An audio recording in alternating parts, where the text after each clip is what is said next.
welcome everybody, people who are online, and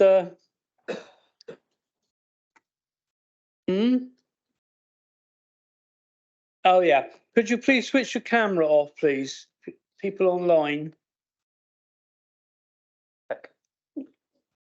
Thank you, much appreciated. And so I welcome all the members of the public and all the councillors and officers here. I've got to read out the chair's announcements first for you, so bear with me while I go through this. Thank you. Right. Welcome everyone to the meeting, obviously. This meeting is taking place in the Council Chamber of Shepton Mallet, and we have members of the Planning Committee, officers, public speakers and members of the public physically present in the chamber. We also have members of the public watching the meeting on Teams. Cameras within the council chamber allow us to film the meeting for viewers on Teams and also to record the meeting. Therefore, any members of the public present should be aware that they may be recorded, even if they are not participating in the meeting.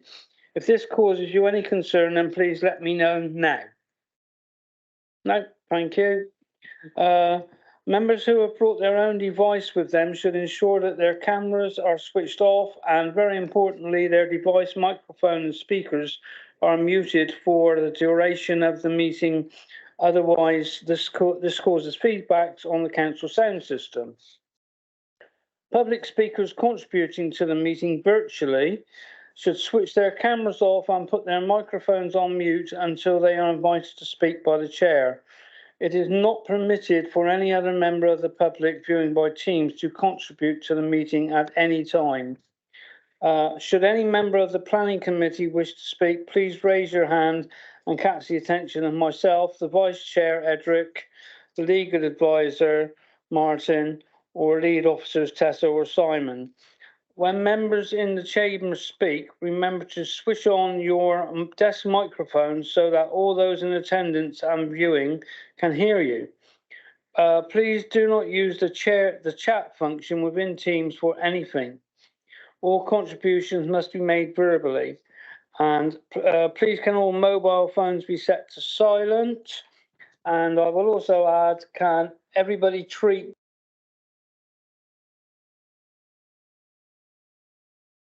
So we are now up to the minutes of the last meeting, which starts at page 13. So please make yourself known to me or Edric if you see something that you don't like. Okay, so off we go. Page 13, page 14, page 15, page 16, page 17,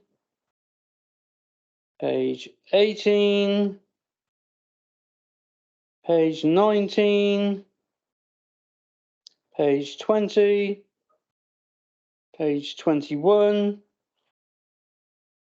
page 22, page 23, page 24, excuse me, page 25, page 26, page 27,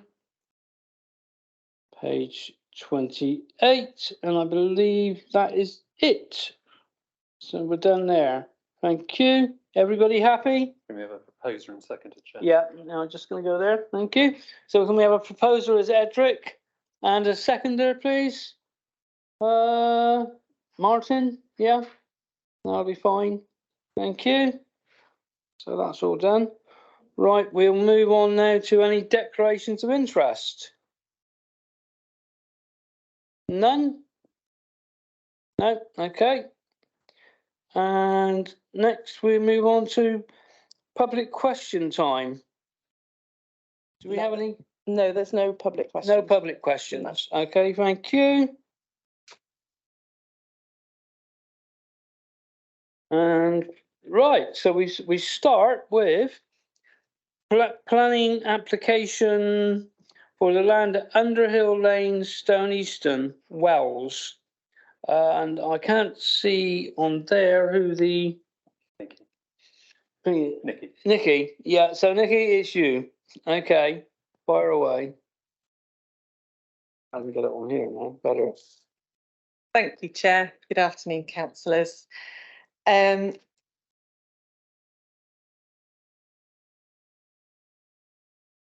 Thank you all for your patience. I'm very sorry about that. The joys of IT. Okay, let's try again. So this application is for the demolition of two houses, 26 and 28 Orchard Vale, and the development of 54 new homes with open space landscaping and all associated works. So it's a full planning application. The site was previously allocated as part of Local Plan Part 2 as site MN2, but following the judicial review, this allocation has since been removed. So councillors are asked to consider the site as unallocated in the countryside within the tilted balance. So it is a cross-boundary application. So the visual on the left shows the full site, and the one on the right shows the area in red being the land in Somerset, with the remaining area in blue being the land within Baines.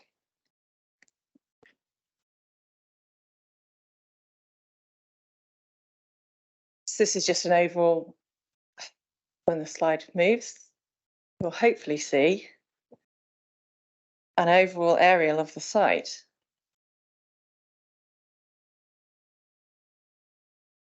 There we go. So this just shows you in context. So it's at the edge of Midsummer Norton. A few other context slides coming up. The next slide, when it shows, will show the bus stop locations and the convenience stores.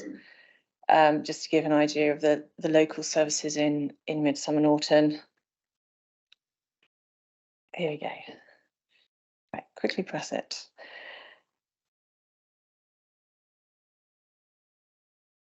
Okay. This slide is showing where the TPO is to the north of the site. So it's outside the location boundary of the site, but just to the north, these very important trees.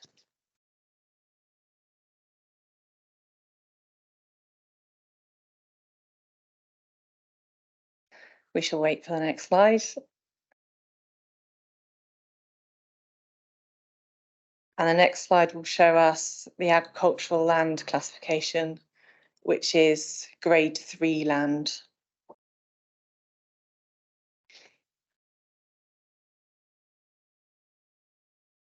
Should have brought a cup of tea.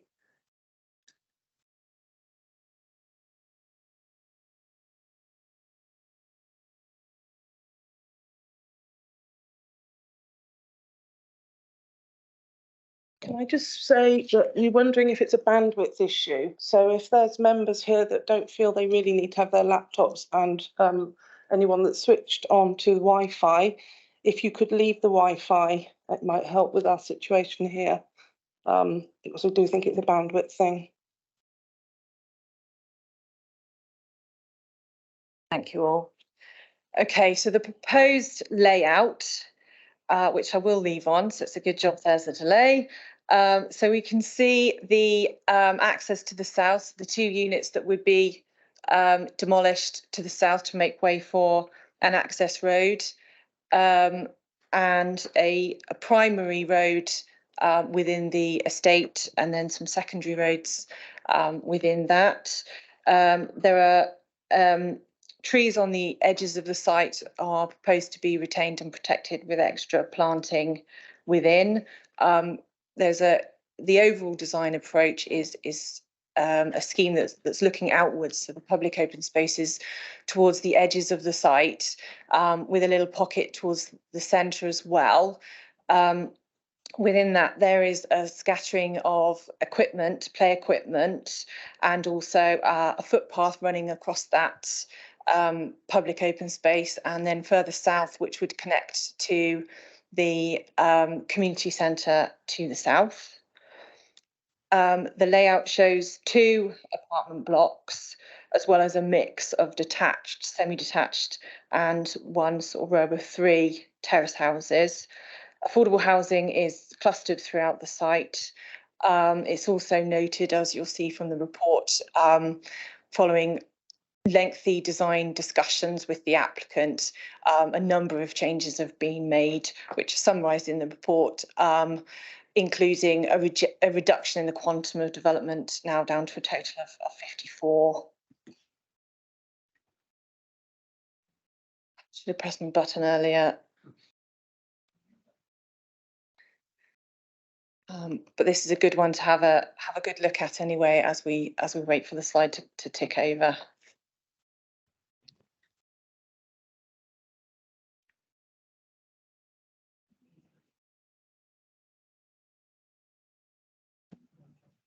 This one's showing the street scenes. So we have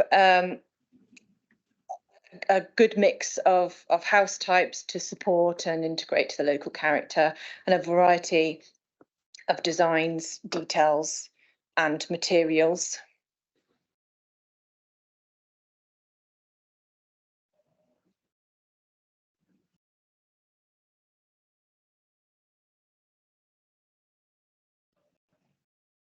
Let's have a good look at that one.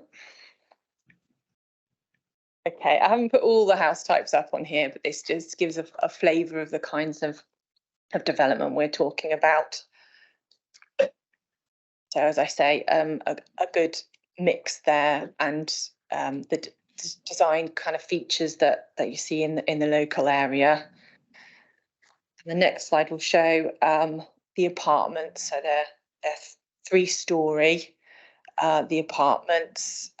So throughout the stories are 2-storey dwellings up to 2.5 stories, and then a 3-storey apartment blocks. And 2 of those, which should neatly take us to the Storey Heights layout when that one clicks through.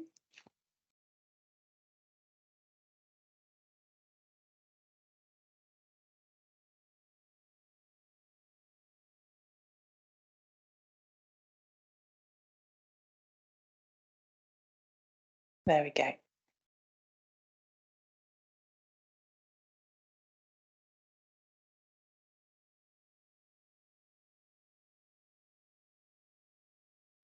So we've had a detailed planting plan submitted and a landscape master plan showing the trees retained and additional planting to add greening to the development and support the overall design approach of an outward looking development.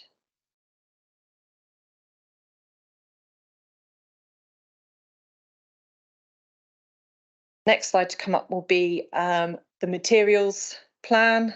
So that shows a mix and variety of materials to integrate into the local character.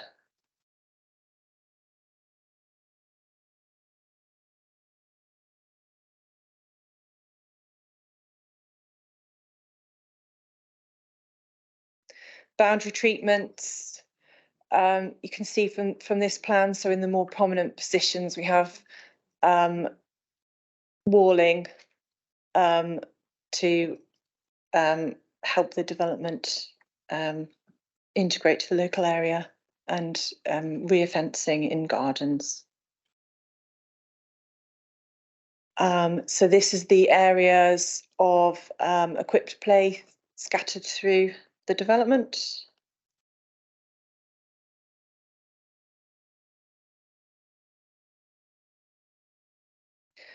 The tree protection plan showing the areas of fencing and protection measures for those key and important trees.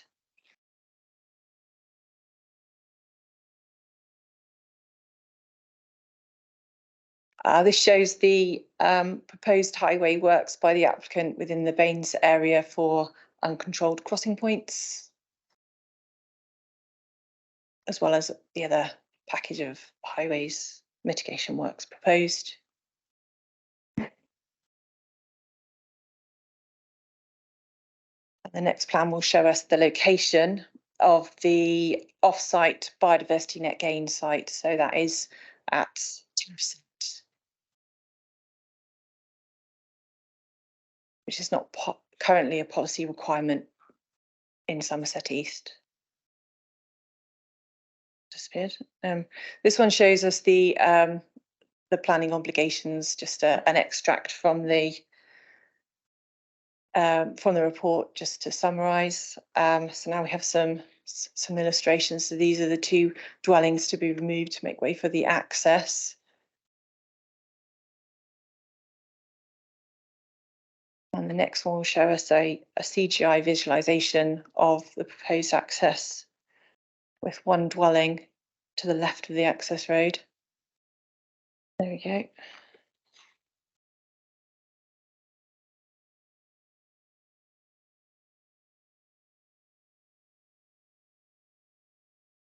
Another couple of CGI images to come to give members a flavour of how this would look.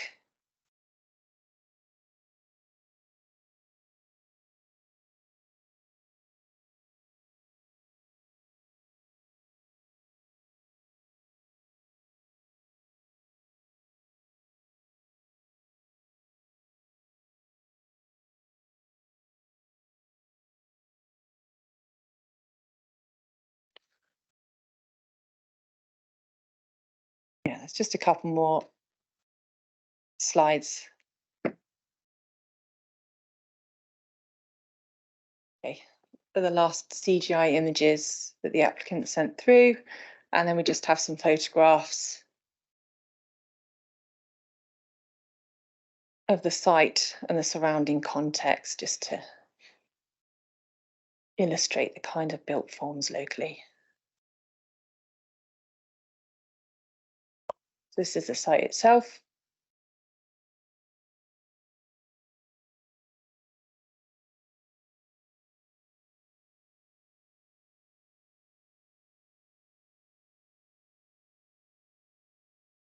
Here's the surrounding area. So in summary, the application is recommended for approval, subject to a legal agreement and conditions. There have been some updates to the conditions, minor changes in the wording, which is put on an update report, which has been uploaded to the file. We've had some updated highway comments on the travel plan audit, which was previously accepted and has been confirmed again to be accepted. So there's further kind of green sections in that audit, and there's been one correction on one of the plans, just to correct a minor error. So that's all the updating. So that's the recommendation, subject to those conditions with those changes. Thank you. Thank you, Nikki. I think that was a very good presentation. Everybody will have enjoyed that. So we move on now to the people for the speakers. And I believe that we have a Baines. No, hold on. Yeah, we do. We have a Baines councillor, Elena Jackson, is the first speaker, please.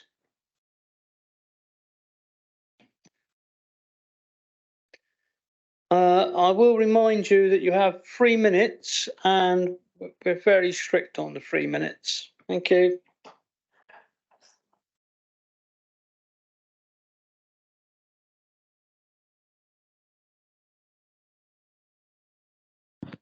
Thank you. I'm Councillor Eleanor Jackson. I'm here as a messenger for Westfield Parish Council. Westfield Parish Council, at their meeting on the 6th of November, passed the following resolution, NEMCON. While deploring building on a green field instead of on a derelict industrial site such as Stones Cross, Midsummer Norton, Radco Westfield, or Walnut Buildings Radstock, and deploring the demolition of 2 perfectly good houses in a time of climate change, and we urge Somerset Council to consider the backwash effect on Westfield. The roads are almost at saturation point, not being built for modern lorries or commuting. We also lack adequate medical and social facilities and do not have enough local employment opportunities for the new residents. We ask that if this application is to be approved, there be substantial contributions made for public transport, play areas and green spaces. To explain, Westfield Parish Council feels strongly that there is little gain from such a development because the new residents will pay their council tax to Somerset, we presume, but will use the facilities in Midsomer Norton and Westfield. This is evidenced by the NHS response, which you'll find in the documents. Appendix 1 makes it quite clear there are not enough GPs for the new residents in this estate. Our local Westfield homeless, including several military veterans, will also not benefit from the affordable housing here. Westfield Parish Council has recently bought 6 fields for a nature reserve and a recreational facility along the waterside behind the Bath College, which the owner had thought could have consent for housing. It will act as a green lung for future generations, and I would suggest, and I think they think that the site will do the same, or could do the same. The council does not want to pass judgment on Somerset's local plan status and the consequences of not having a 5-year housing supply in Somerset, or to consider whether it is policy compliant for Somerset. But we can say that it would not be compliant with Westfield Neighbourhood Plan and Baines planning policies, which Simon de Beer, the head of Baines Planning Service, has pointed out to you in the Baines response to this application.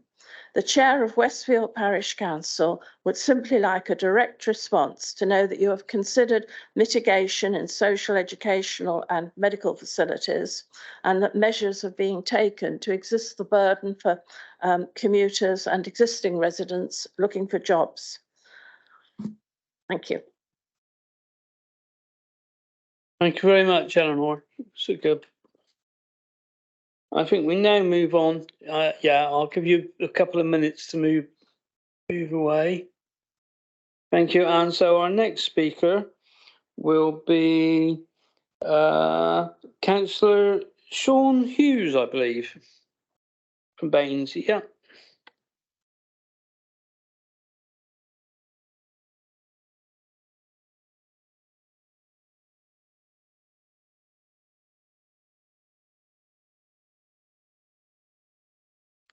Hi, thank you for allowing me to speak at your meeting.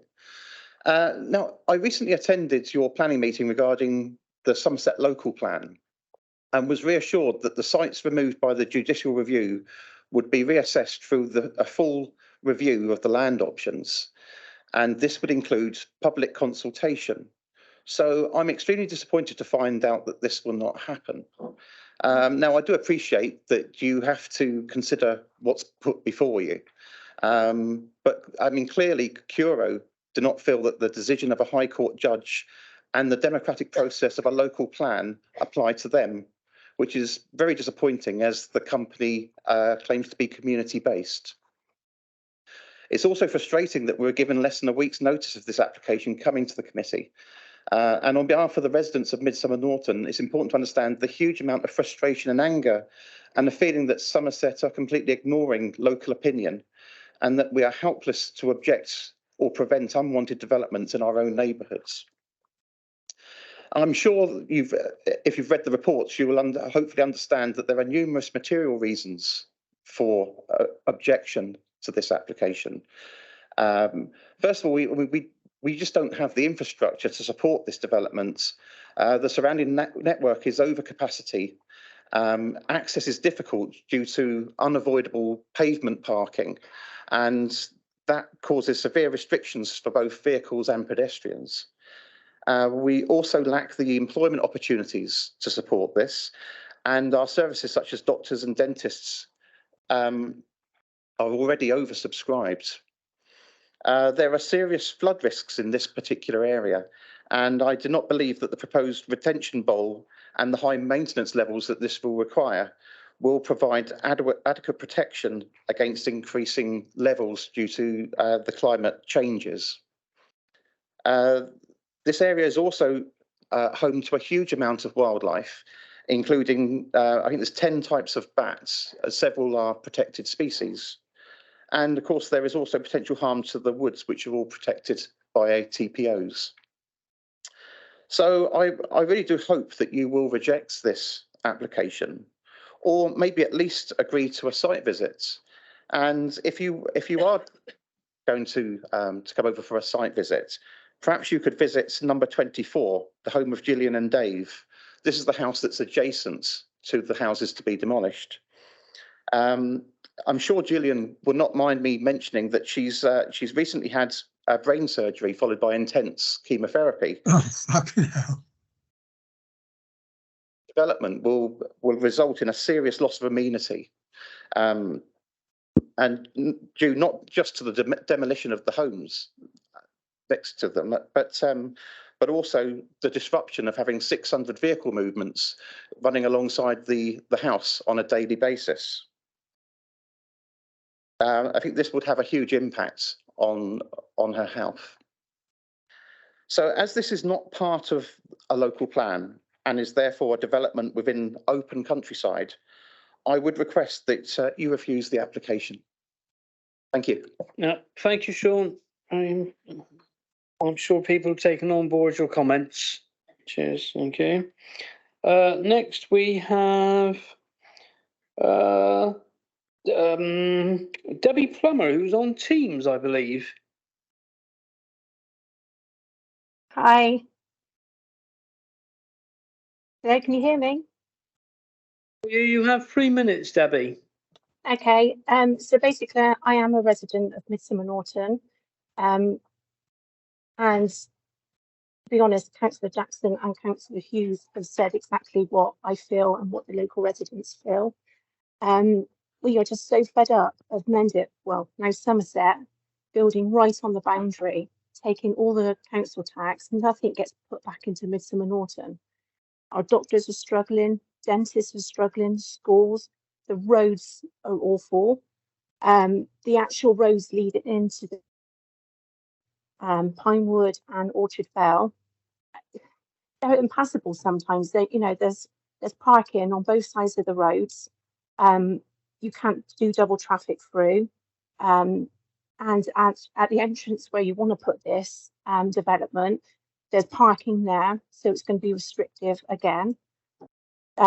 We've also now got cars parking on Paulton Road, which lead into Orchard Fell and Pinewood. It's just ridiculous, and it's not, this housing estate is not going to benefit anyone at all in Midsummer Norton. Anybody who wants to get onto the social housing, they can't apply for it. So just please, do not add any more hassle to what is over already a delicate infrastructure that we have. Midsummer Norton is a lovely town, but it's slowly being ruined by overdevelopment. That's it. Thank you, Debbie. Much appreciated your contribution. Thank you. I believe now that we have Mr. Peter Roberts from the applicant.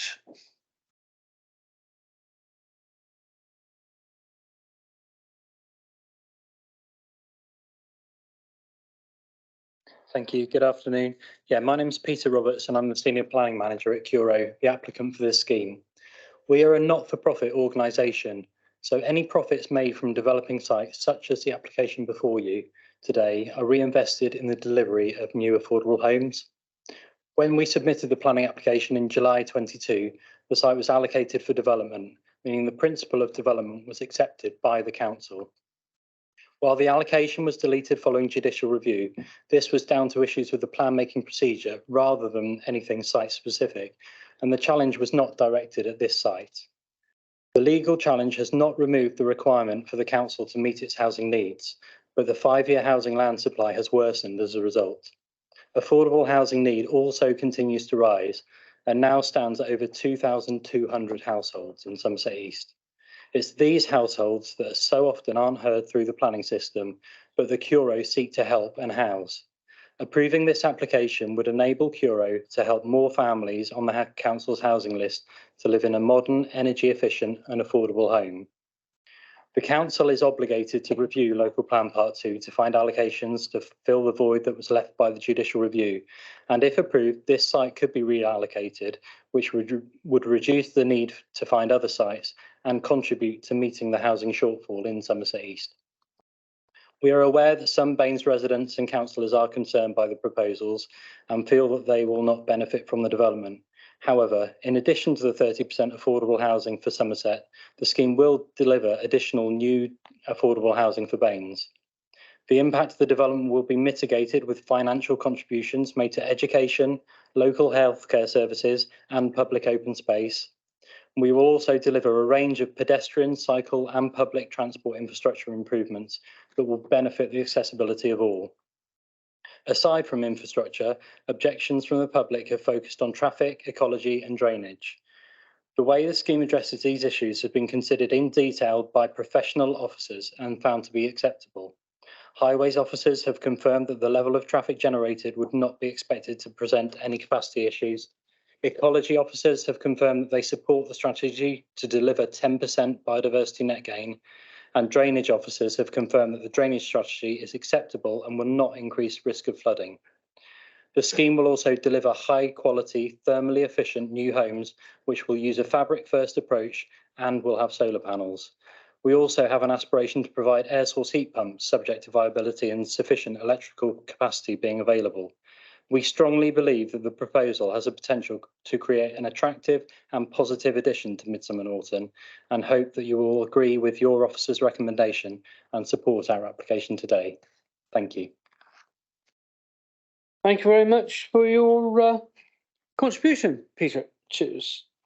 We will now move on to the members of the committee, but I believe that we have both of the division representatives here on the board. So first we'll start with Edric, please. At the moment, I've actually no further comments to make, so I'd like to watch the debate and see how it unfolds. Thank you. Thank you, Edric. Tony, have you got anything to say at this time? I'm very much in two minds with this application. I've visited the area and it is, as has been spoken about, it's quite congested already with traffic. It's also difficult to imagine the houses being behind these two houses that are being demolished. I'm not saying I'm against it. What I am saying is I've yet to be persuaded. I would really like to hear what the rest of the committee have to say before we actually make a decision. Thank you. Okay, thank you, Tony. Our first one is Benty. Thank you, Mr. Chairman. I would like to know about the allocation of car park spaces. Some houses should really have 3 car park spaces and they're getting 2.5. Some has got 2 and they get 3, and then we end up with losing some. We cannot, with so many houses, afford to lose any car park spaces. We all know that children stays home longer with their parents equals 2 more. If you've got 2 kids, it ends up with mum and dad's car and then 1 for each of the kids. Secondly, I would like to know about the 3-story high houses. Have they got elevators? Because more and more people seem to have problem getting up and down stairs. And I would like to know, how is an elderly person going to get up on 2nd floor? So I would say that should be a minimum in houses like that. Or is it all meant for young people? So it's going to be 1-bedroom flats and then full of young peoples. Then there is taking all that green land and then put, in my point of view, boring houses in. They are boring, they look boring, and it will be an area where a lot of young people can have fun at night and irritate all the other people that live there. So in my point of view, it looks boring, it looks cheap. I'm very sorry for the gentleman sitting over there, but that's how I look at it. And it takes up a nice green area that could be used far better. half the houses and maybe a higher quality, in my point of view. So therefore, I have got problems with this application. Thank you. Thank you, Benty. Nikki, would you like to come back on Benty's questions, please? Yes, thank you. The 2.5 storey dwellings don't have lifts. They're kind of standard dwellings. The apartments also don't have lifts, but they're 3 storey, so presumably mobility impaired could occupy the ground floor, perhaps. Yeah, I just add on to that you would need to bear in mind the service charges which would be included, which would increase significantly with the lift. So for affordable housing, that would be a difficulty because if service charges would probably go above the accepted kind of rates.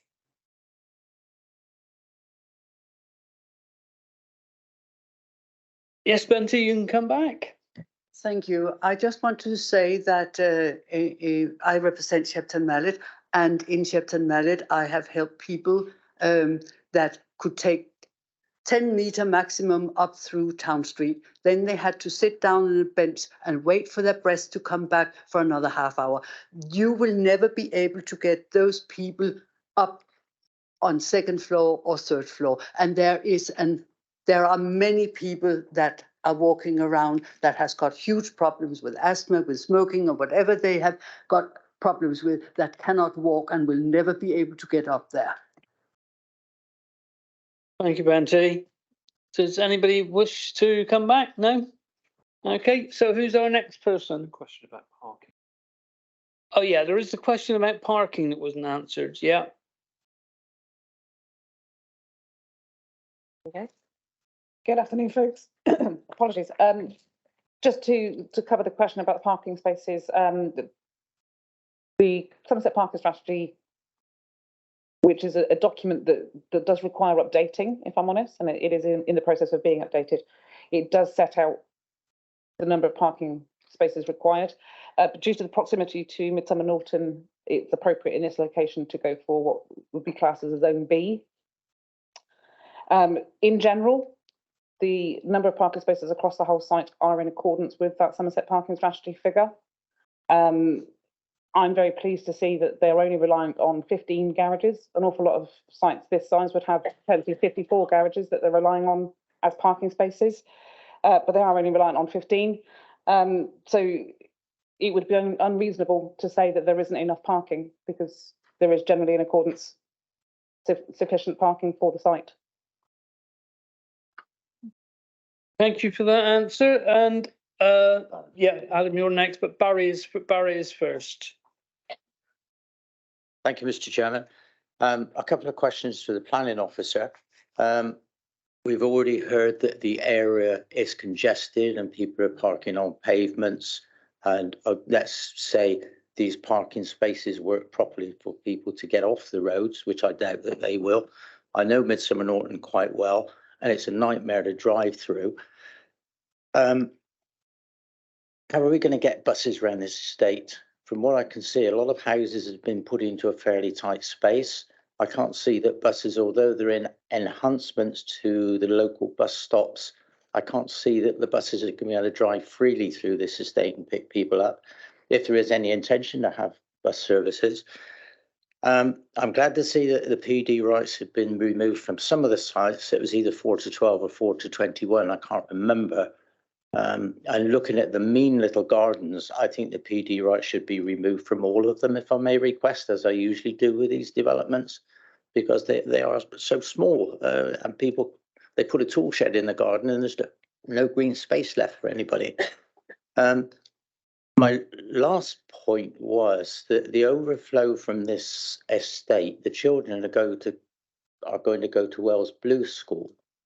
Now, if the children go to Wells Blue School because there's no room in Midsummer Norton schools for the children, where will the children go that are going to come from the developments that are currently taking place in Wells or have been given permission from Wells? Where will those children go? Will they be offloaded back to Midsummer Norton? Are we going to swap children around villages because we haven't got room for them?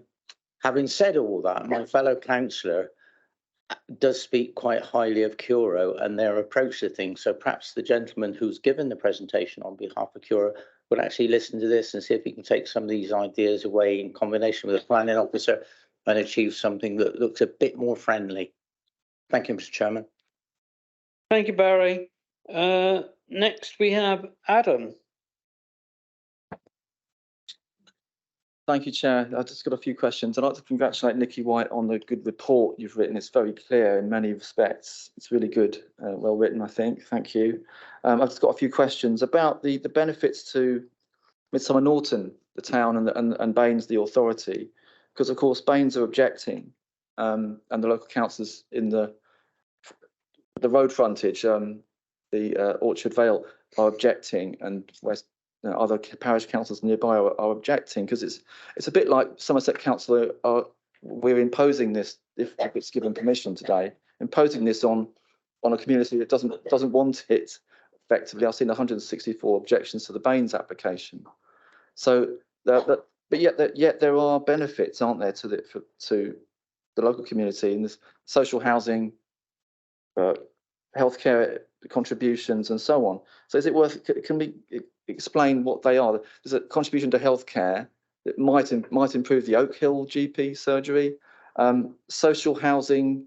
Is there a split between who can live in what part of the site? Is it Somerset residents can, on the social housing needs register, can live in most of the site, but yet a few will be allocated to the Baines social housing list, which seems a bit warped towards Somerset residents who the community is not in Somerset effectively at the moment.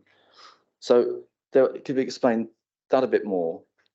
Also, largely, it's Baines are really objecting to this. It's open countryside. It's not an allocated site in our local plan anymore. Is there any weight given to its former status as a local plan allocated site and its potential for future allocation? Because of course the local plan part 2 to complete that's up in the air and it's being worked out. But in a few months we will know what the draft update to that local plan is, and we will have more certainty about the planning status of this site potentially if it's on that list again. So I'm thinking, is it worth waiting to decide this application when that local plan part 2 is decided? Is there any merit in deferring for that in the face of a Baines objection now, which would be imposing this on that community? There's a few questions. Thank you. Right. Thank you, Adam. Would you like to answer, Nick? Thank you. Yes, please. Thank you. Yes, I had a few things there really. The removal of permitted development rights, I'll go back to first. It has been looked at, and I know that's something that we quite often talk about at planning committee. So we had to be very careful on when we remove them that we can fully justify that. So having considered that, and I take your points about sort of modern gardens are more modest than perhaps houses built previously. It's my view that we wouldn't be able to justify removal of permitted development rights otherwise, and it wouldn't be a reasonable imposition. But obviously you're entitled to make a different opinion. But my recommendation as an officer would be to just remove the ones as I've set out in my report. The education comments. There's one education officer for all of Somerset who will consider all of the sites coming forward, and there's modelling that goes into that. So all the sites coming forward in Wells will have been considered as part of that to build up that picture of capacity, so that we can make a relatively confident assessment as part of the application. So in terms of affordable housing, the site within the part of the site that's within Baines, there is 1 unit plot 1, which would have nomination rights to people who live in Baines. And then there's one more unit, which is the pink one, unit 8, which is within the boundary of Somerset, but would have nomination rights to Baines. So that would be a replacement of those 2 units. So people in Baines could live in those those houses, even though they are technically in Somerset. There are also another 30% affordable housing units that would be in the Somerset area, which would meet the Somerset requirement. There's also 2 other units, plots 6 and 7, which are currently proposed to be considered as to be delivered as additionality, so would sit outside the scope of the Section 106, but would be delivered with nomination rights to people living in Baines. That's subject to discussion with the officers in Baines and the applicant. So at the moment, that doesn't form part of the formal planning consideration, but that may come forward. But the weighting set out in the report sets out that, you know, regardless of those tenures, how much weight we can give to affordable housing and market housing delivery in our Somerset area. So I hope that answers that question. If not, let me know. In terms of the status of the local plan part 2, it has no status at all now. So we asking members to consider it as no previous allocation on the site. There is a review of those sites, but it's a live planning application. We'd like to make a decision. We'd like to move forward with it. So I wouldn't be recommending to delay until that sort of policy process has gone through. There will be a consultation on that in due course, and the policy team's working very hard on that to come forward. With the chair's permission, I will pass to Emma to discuss about the buses. Yes, that was it. Thank you. Hello there, sorry. With an estate such as this, it would be very unusual for a bus to come into the estate. There are numerous, is there any chance to pop that one on the screen? Yes. My very, very able assistant is about to pop up a plan showing the bus route currently. Hopefully. But it would be very unusual for an estate such as this to have a bus route coming into it to serve a fairly minimal number of dwellings, when you've got a bus stop just outside the access point. And there are obligations in the 106 for improvements to the bus service in the area as well. Thank you. Right, thank you very much. That was very comprehensive answers. Thank you. Are you happy, Adam? You wish to come back? Yes, Peter, it's just the issue of the healthcare contribution and what would happen to that 25,000? What would it actually improve facilities, or was it just generally going to be lost in small things?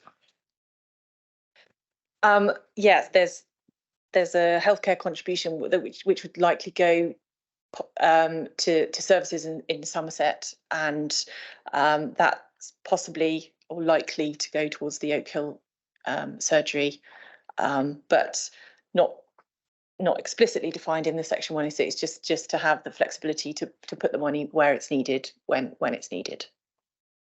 Thanks. Are there patients from Oak Hill surgery in that area? In Middlesbrough Norton? They're in the catchment for that one within the Somerset area. So. Okay. Right, thank you, Nikki, and thank you, Adam. Next we move on to Martin. Thank you, Chair. Just a standard question I ask. Yes, thank you. It's great to hear about the solar panels. I'm just wondering if we've covered off the surface water drainage, whether it's porous materials in the hard standing or the grass is sufficient to cover that. Secondly, as a key, the risk of repeating what concerns that colleagues have raised, as a key concern of the objectors is the status of the roads leading to the development and the parked cars and so on. Is there any form of mitigation available to make sure that that things are better under control and there's better traffic movement in that area so that it's not causing a problem to all residents, including the ones who are already there and the new ones? Thank you.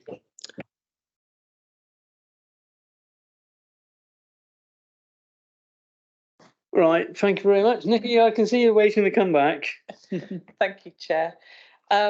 yes, there's been a comprehensive review of the drainage information. So that's considers the principles of SUDS and drain and porous materials.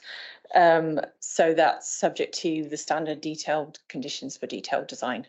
Do you want to talk about TRS? I'll pass to Tessa with your permission, Chair. To talk about Absolutely TRS. fine. Yeah, I was just going to note that obviously members have noted an existing situation on the surrounding roads. This application can't fix those problems. It's just, it shouldn't make those issues any worse. So it needs to kind of stand on its own. So I think the highways officers are happy that the impact is not severe in terms of congestion on the surrounding roads and there isn't an impact on highway safety. And that's what the MPF advises us, that you should only refuse an application if it is unacceptable on those grounds. There's a severe impact or unacceptable on highway safety, and the Highways Authority are happy that it doesn't have that impact. Thank you, Tessa. Thank you, Martin. Yes, Benty, you are next on the list. Thank you very much. I fully understand each on its own merit, but there's also the best predictor about the future is the past. The past is that in Shepton Mallet, we have had in Tadley Acre 3 different widths of the roads, and we have had garages built, and that is my worry, garages built where you could drive in, but you couldn't get out of your car. That could easily happen here as well. And then thirdly, it was mentioned that now people are parking on the pavement. Yes, hooray, they are doing that in Shepton Mallet as well, in Tadley Acre, because there's no other way to park your car. And it all worries me, and I don't want, and I have actually had my own business in Midsummer Norton, and I know the area in and out, including Radstock, and I don't want to wish that to my worst enemy. Thank you, Benty. Does anybody wish to respond to that one? Yes, please. Yeah, thank you. The garage spaces meet with the highways standards. That's appropriate.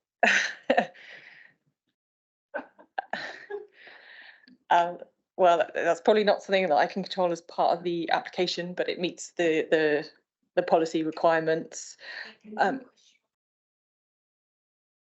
A big 4-wheel can go in, and all 4 passengers, of all driver and passengers, can get out without having to be outside.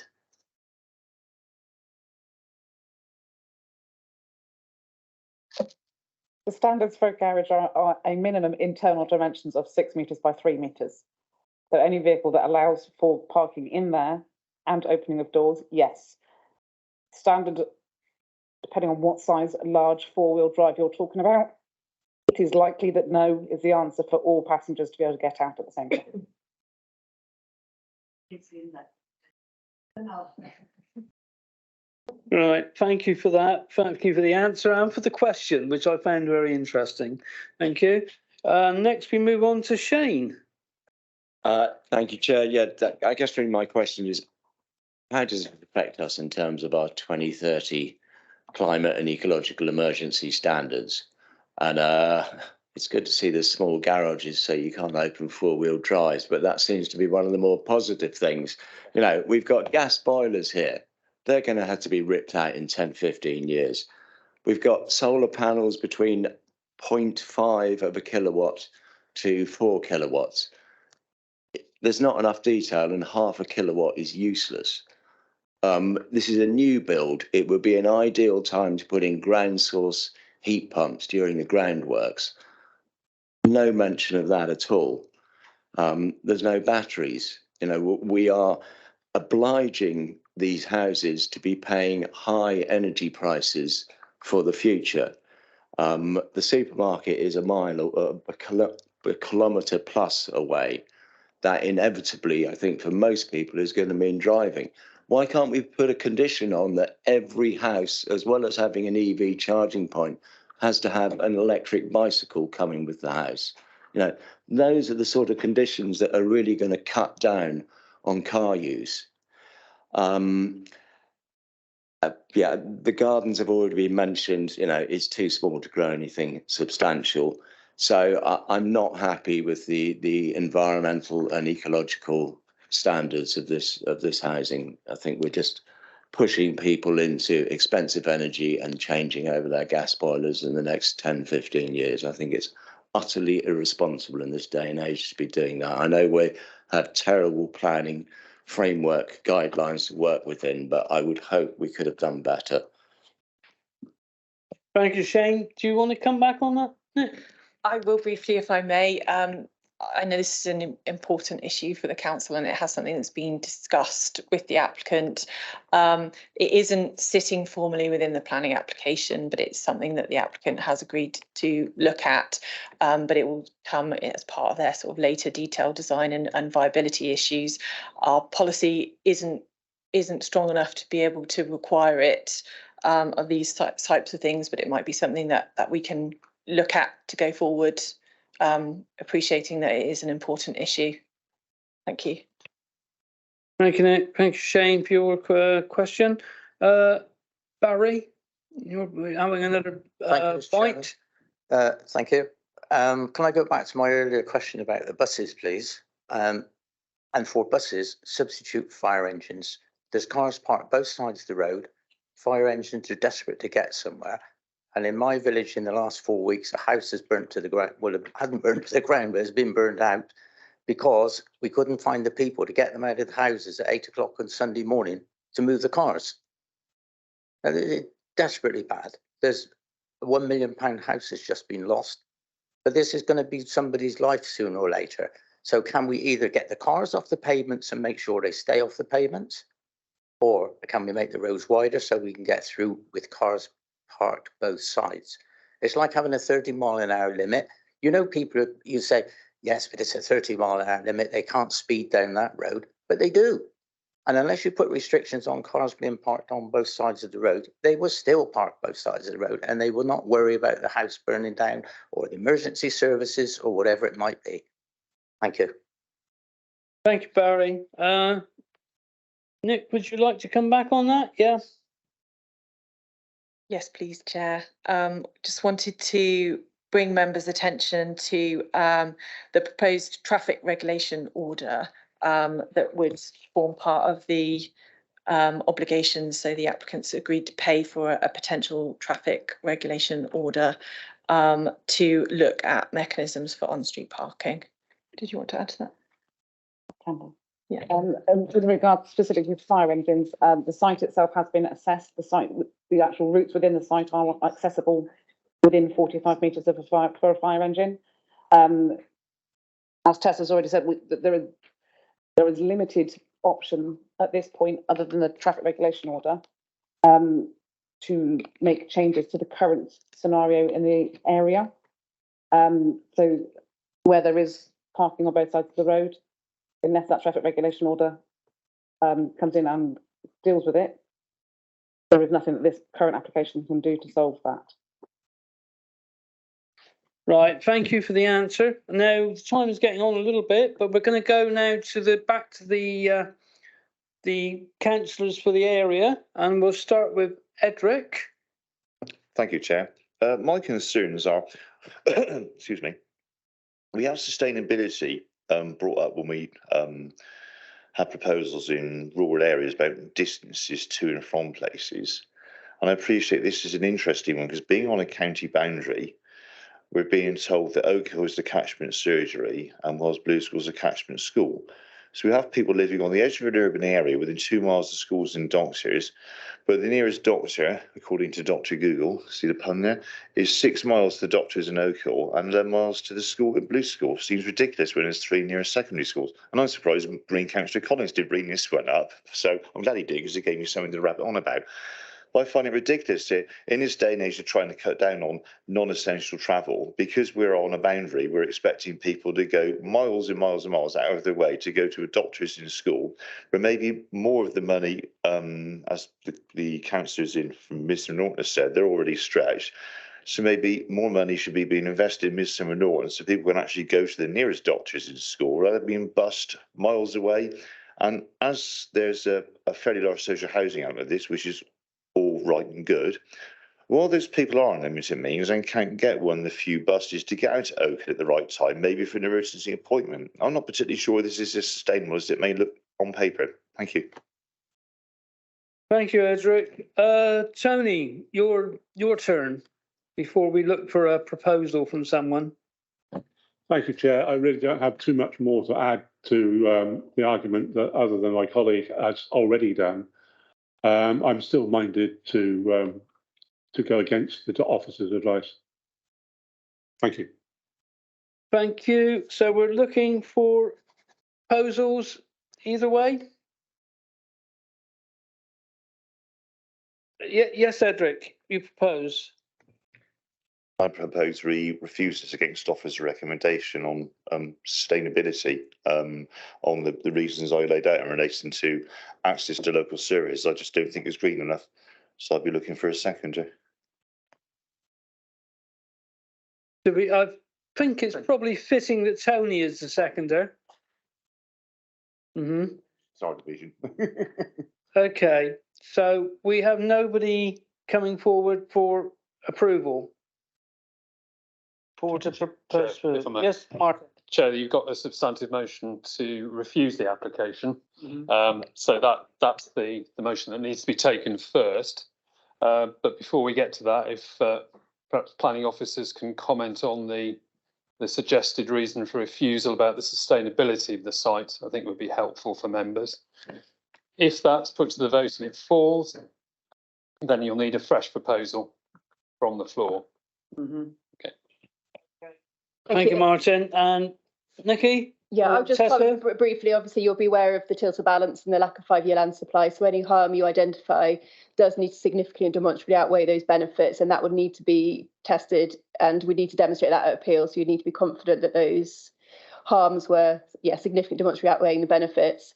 In terms of the sustainability of the site, I would point members to the location of other services, shops, and other services quite close to Midsummer Norton. The Manual for Streets talks about livable communities and should be within kind of walking distance of kind of 800 metres. And I think some facilities probably are in line with that. So that's kind of a nationally accepted guidance. So I'd just ask members to bear that in mind as well when you're determining that it's unsustainable and it is on the edge of a development boundary. Nikki, I don't know if you want to add anything to that. All right, thank you, Tessa. Martin, you'd like to come in? Yes, just following on from that. I mean, what members will get from what Tessa has said and what officers are saying is that a reason for refusal based on sustainability arguments is going to struggle, I think, if the matter goes to appeal because of the tilted balance position that we're in. It's a matter for members, but that's the advice from your officers. Thank you, Martin. Adam, I'm going to let you have one little sneaky question. Yeah, I thought if it's proposing a refusal based on sustainability, I think that's quite weak. It highlights in the report by officers saying that this application is contrary to 3 core policies in our local plan, part 1, CP 1, 2 and 4. It's open countryside. And it's also Baines contend that it's contrary to Baines local plan. Does that matter at all? An adjacent local plan in the settlement strategy that they don't want this much development here doesn't meet their settlement strategy. So I think that should maybe matter. I don't know if it does. That's a question really. But if you want to refuse it, I think we should be refusing it on 3 core policies as well as the sustainability angle, perhaps. I think those policies would link into it. I mean, those policies are given reduced weight. And as Martin mentioned, because of the lack of 5-year land supply, the tilted balance is engaged. So you need to demonstrate, yes, it is contrary to those policies, but why is that harmful? Why is there significant demonstrable harm by being contrary to those policies? I'd also just highlight the fact that if you do refuse an application on what is considered to be unreasonable grounds, we would be subject to costs. And at this particular time, I would highlight the importance of really considering the impacts and the consequences of doing that.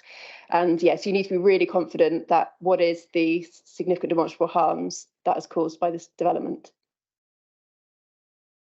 Right, thank you, Tessa. Thank you, Adam. I think we're going to have to close up and go to the vote on this one. Well, I'd like Adam to add some weight to my proposal with. Okay, so Edric is asking you, Adam, to assist him with his proposal. Well, okay, well, we could add that it's contrary to the local plan policies CP 1, 2 and 4 and the Baines local plan settlement strategy. And we can't. I looked at the planners, but I don't think we can refer to Baines' plan. No. No. Is there any way you can refer to it indirectly? It's not national policy, is it? No, I think just need to really Sub-regional. think, yeah, what those reasons and what the harm is. So we as officers will then be able to defend that at appeal. Yeah. Okay, thank you. I think we've had enough debate on this one. It's gone on for quite a long time. I know we had a few problems in the beginning getting started. So we have a proposal. And I think we should go to the vote personally. So all those in favour of Edric and Tony's proposal, please show now.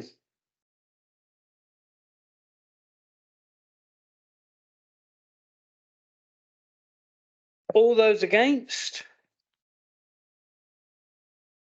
4, Chair, so that is refused.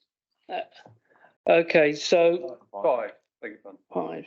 So it's been refused, I'm afraid. Sorry, that's the way it goes. Right.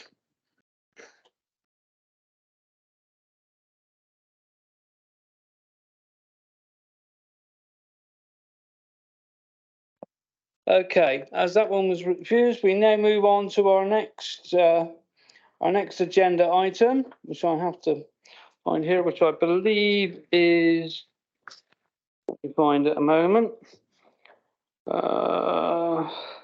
6 Northcote Crescent, Frome, Somerset, and single-storey side and rear extension. It's Lorna who's presenting on this one. Please, if that's okay. Yeah, I'm just going to cover this one for Lorna because she's had to leave early. So this one should hopefully be a lot more straightforward. It's being pulled to committee because the applicant is a member of the council, so not a member of the council, or an officer of the council. So the application is for a single-storey extension at Northcote Crescent in Frome. So sorry, this is the application site here, edged in red. It's a detached property. These are the existing elevations. You can see this, there's an existing single-storey extension in here. And this is the proposed, so there'll be a kind of a hipped roof and extended in here.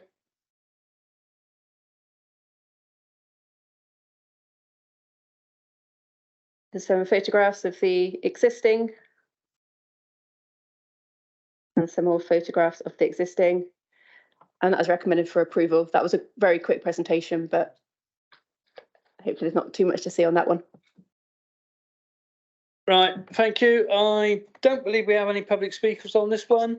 So we go to the committee, and I think Adam, is it you and Dawn? Is it your area? Yes, it's in Frome North. It's up the road from me. Thank you, Chair. There's been no objections to this, as far as I can see. Town Council were happy. It's a very minor application. It's ground floor extension around the back to the side. Had a look at it.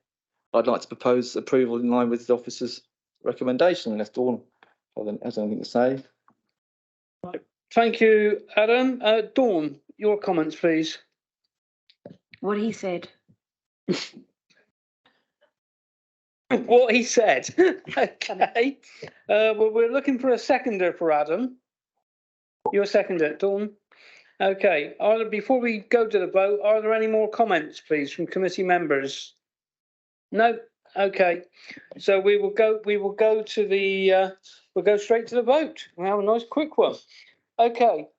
All those in favour of Adam's thing to go along with the officer recommendation, please. Unanimous. Unanimous. That's unanimous, so that one's covered. Thank you.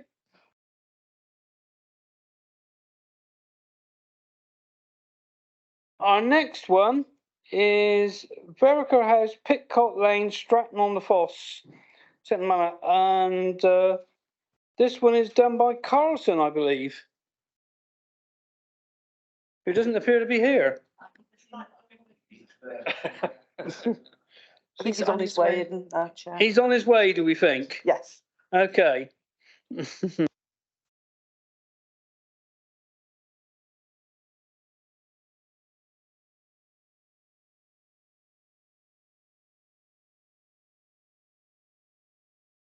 Is Carlton on his way? Yeah.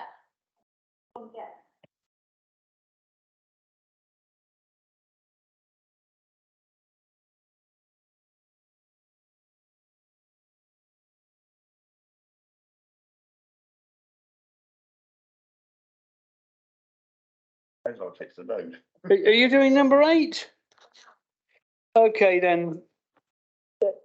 If you're ready, let's do number 8, which is, I'm looking. Hold on. Which one? Chair, Stratbridge Farmhouse, Martin Street. Oh, right. I can't see that on here.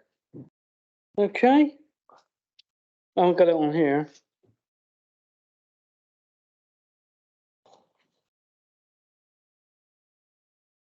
There's no, maybe he's got no speakers on it. Come on, then. Yeah, mate. It is there. Okay. That's so. Right, got it. Oh, yeah.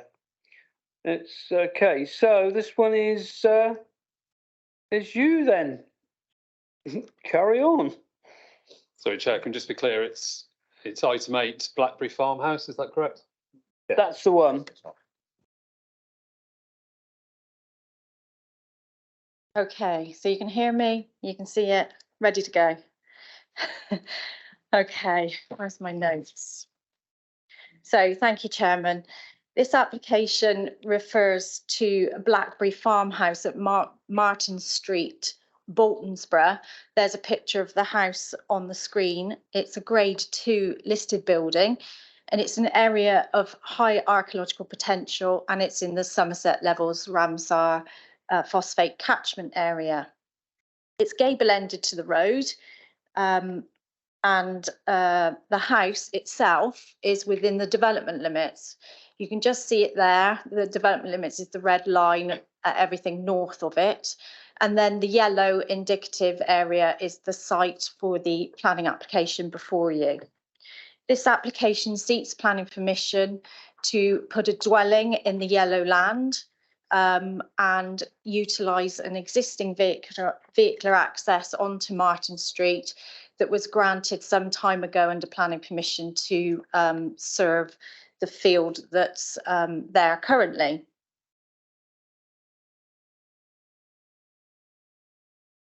The applicant entered into pre-app with the council before submitting this application, and the application very much reflects the advice that we gave the applicant at the time.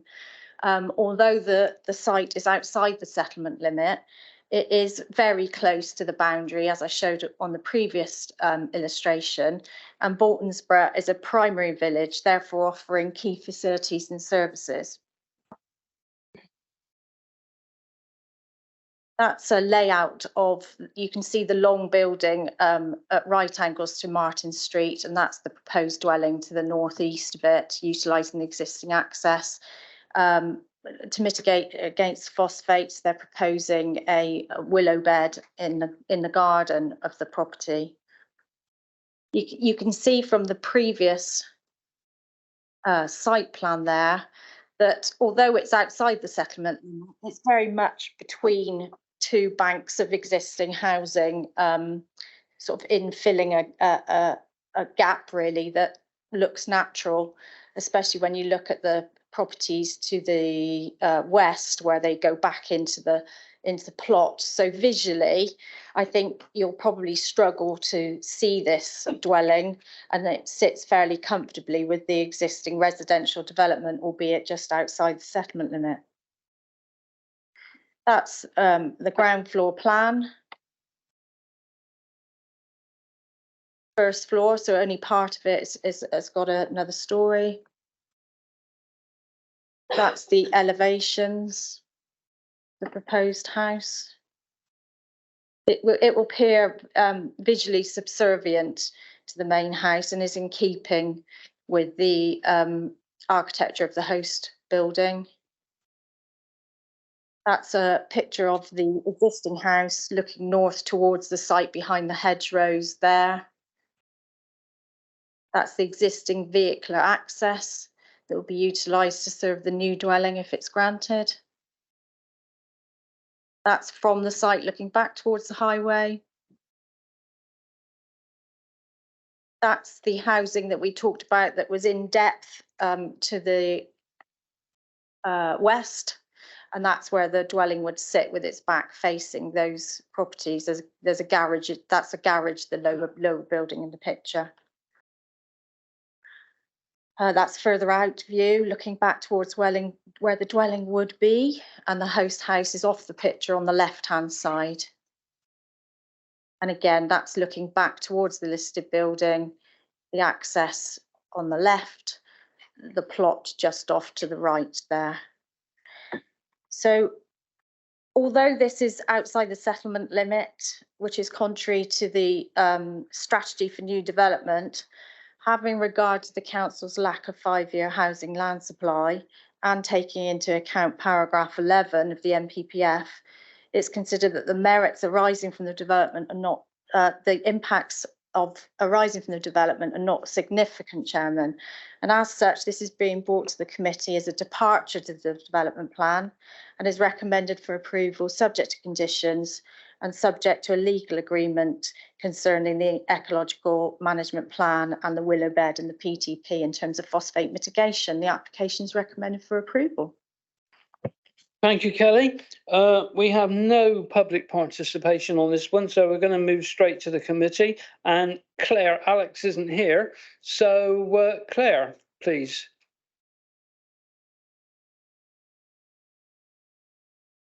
Thank you, Kelly.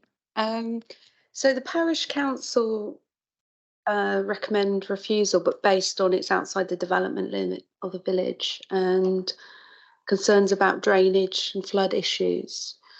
I think you've given good reasons for the development limit, why it's outside of the development limit with the housing supply.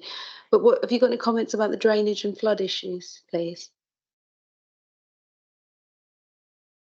Yeah, okay, Kelly, please. I think it's covered in the report, Chairman, that our statutory consultees are satisfied with it. And as I said, the applicant has done quite extensive work on that in that regard. So we think it's acceptable.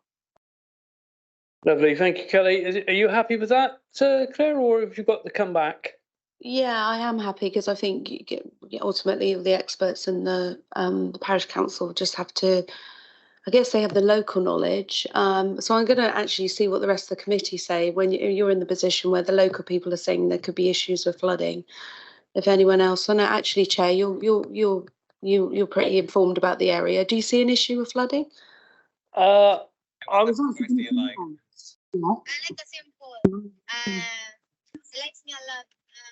like Filipino guy or foreign guy? Foreign guy. Okay, blonde hair, blue eyes like that. I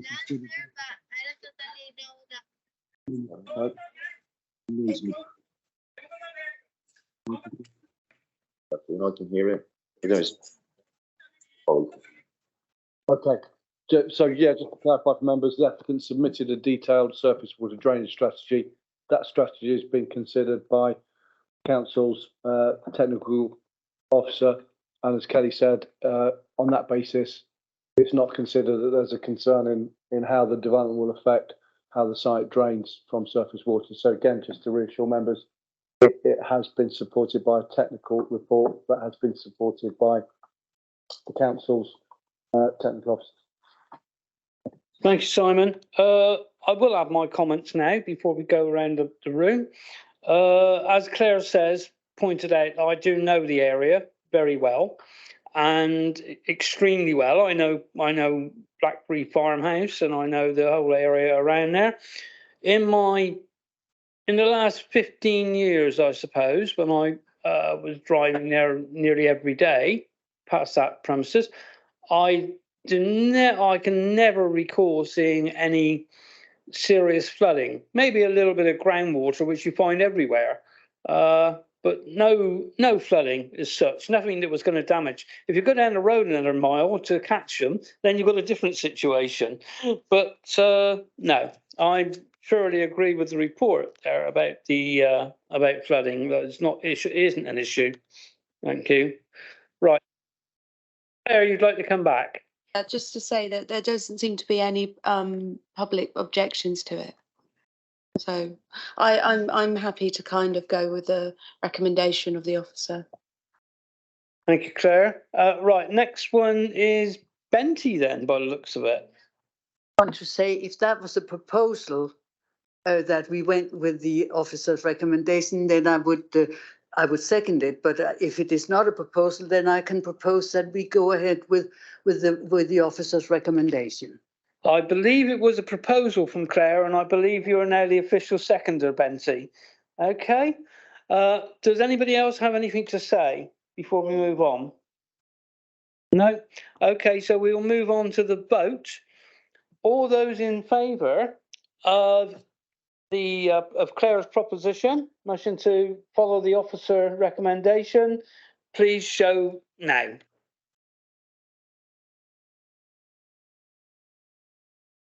So that one is carried unanimously. Okay. Right, now we've got to move back one. We've got to go back to number 7 for Conrad's here now. So that's good. So we'll just give us a couple of minutes to get the computers back. Thank you.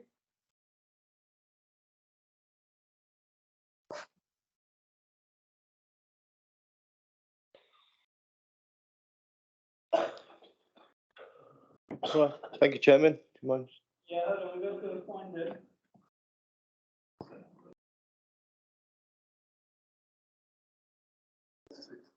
Yeah, just got it down with it. Slowly bang.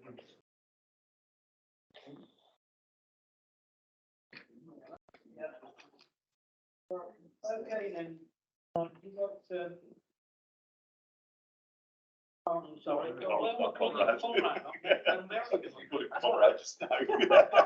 Well, just having one of those days.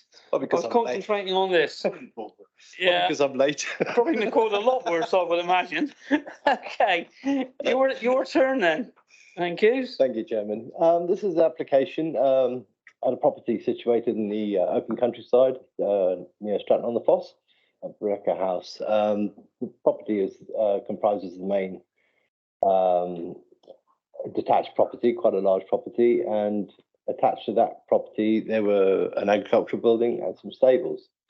Over recent years, both the stable building and the agricultural building, small stone agricultural building, has successfully gained planning permission for conversion to separate dwelling houses with access points agreed, etc.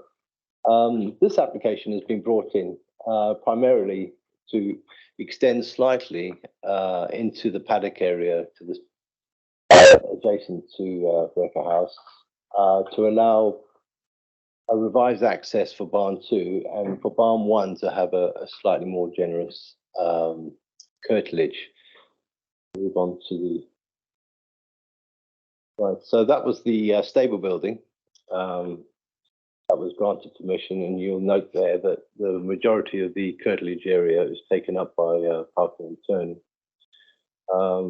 You see just to the south there is the agricultural building, and which was converted, and they created a new access point. So we want an overlay of what they want to do now. See that we make out the green line there is the approved access to barn 2. They want to just move the access slightly further over the east, the straight drive in the barn 2, free up a little bit of land to the east of the stable building, allow more generous curtilage to serve the dwelling. Bearing in mind that we've already encroached into that paddock area in the parking and the access, it's slight space. This has encroached slightly further, but in terms of council assessment, we don't consider this to have significant impact on the area. Just going back a step, I'd just like to say that in my report, businesses a response from the parish. The parish have responded. I have no objections. We're recommending, contrary to development plan policy, because there's no clear full policy within our local plan that allows extensions to the countryside which don't have essentially a public benefit, so affordable housing or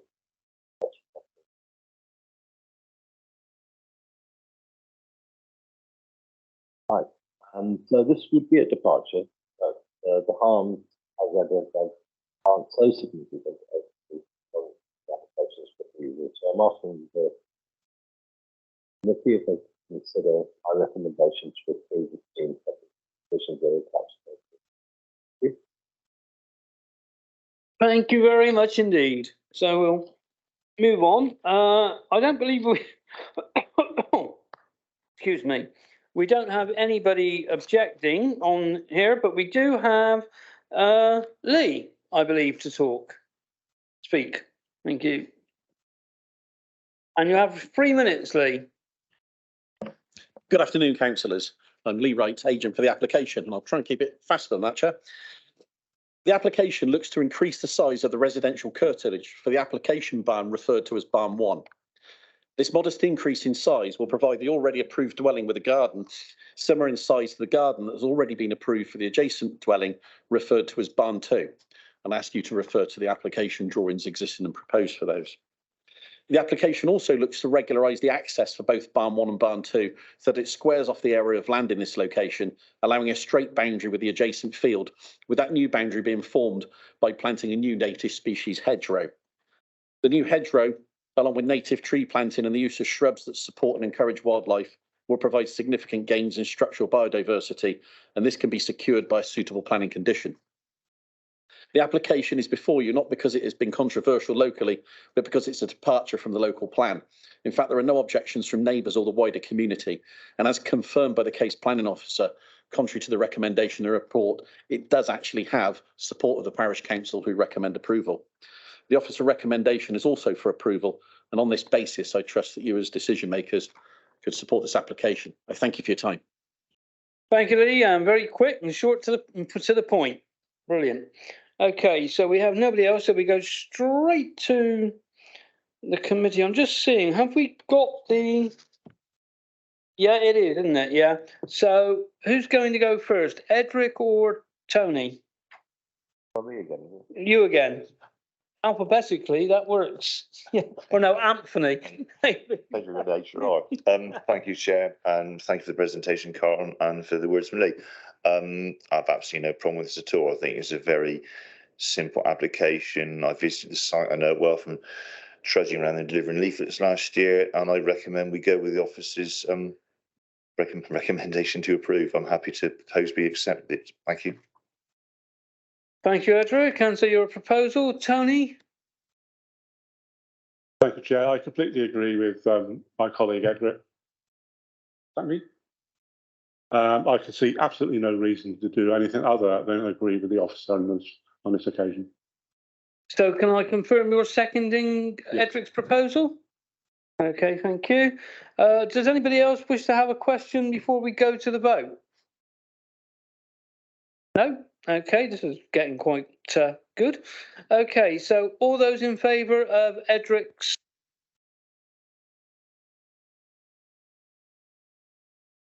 unanimous, and thank you.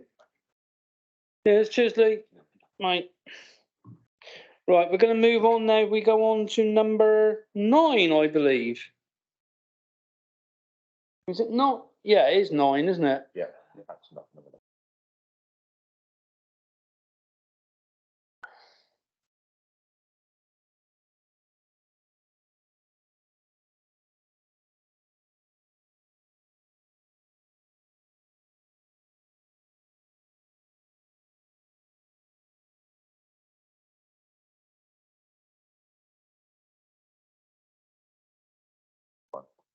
Three, one. Hang on then. Yep. Okay, lovely stuff. We're there. It takes a little bit longer to find them on the computer than what it was on the paper ones. So we have from Mr. Creed. And this is at, Penning Barn, Down Lane, West Pennard. And that's near Glastonbury. And I believe we have, Anna, is it you? Yeah, thank you. Thank you, Chair. Okay, so as you said, this is at Penning Barn, Down Lane near West Pennard, Glastonbury, and it's for the replacement of an existing barn with a single-storey dwelling and a detached annex. So as a quick update on this one, since the report pack was published, the applicant has provided full elevation drawings of the proposed detached garage. These weren't previously included. There were partial elevations with the dwelling, but not full elevation drawings.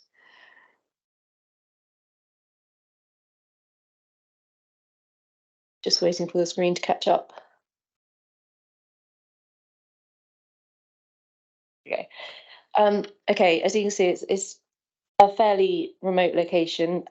The red line on the left of the screen is West Pennard, and the main road between Shepton and Glastonbury runs to the east to west along the top of the site, to the north of the site.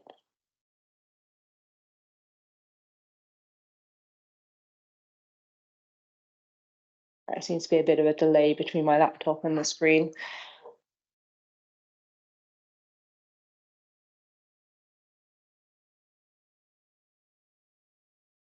Okay, here we go. So this is a closer up aerial view of the site that shows the existing barn on site.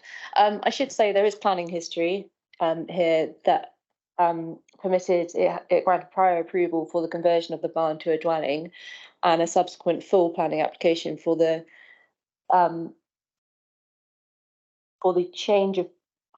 conversion of the barn to a dwelling with an extension to the footprint.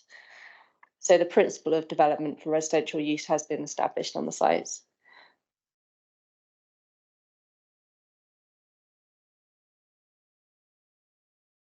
Okay, and location plan.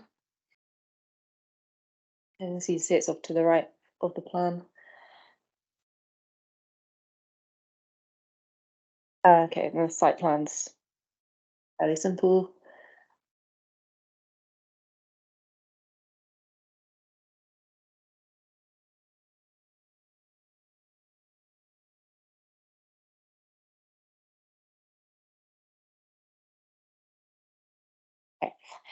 So these are the existing elevations of the barn that's on site currently. So the proposal is to demolish this barn to erect a single-storey dwelling. And the existing floor plans of the barn.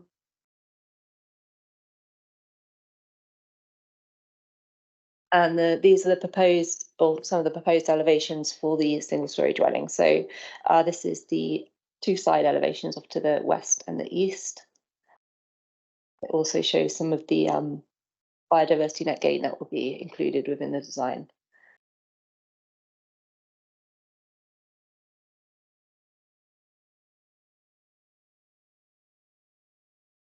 Okay, and the front and rear elevations of the proposed dwelling.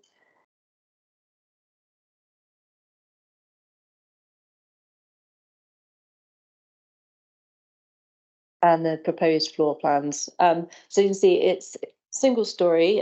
There is a small mezzanine proposed on the above the seating area. I believe it's labelled as the snug on those plans.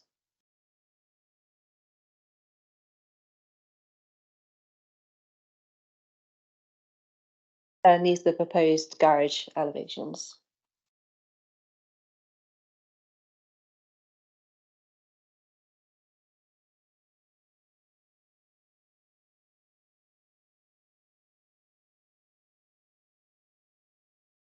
Okay, and proposed landscaping for the site. Again, this shows more of the biodiversity net gain and how they propose to generally landscape the site.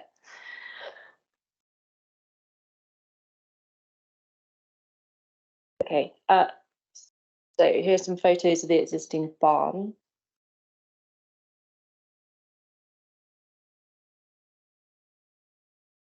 And this is the access, so the visibility in either direction onto Down Lane.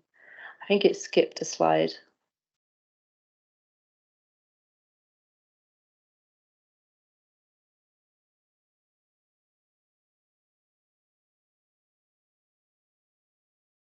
No, okay, I think it skipped a slide. I had a message pop up say I had a weak connection, and then it suddenly jumped forward 2 slides. Oh, here we go. So I think it's just this one.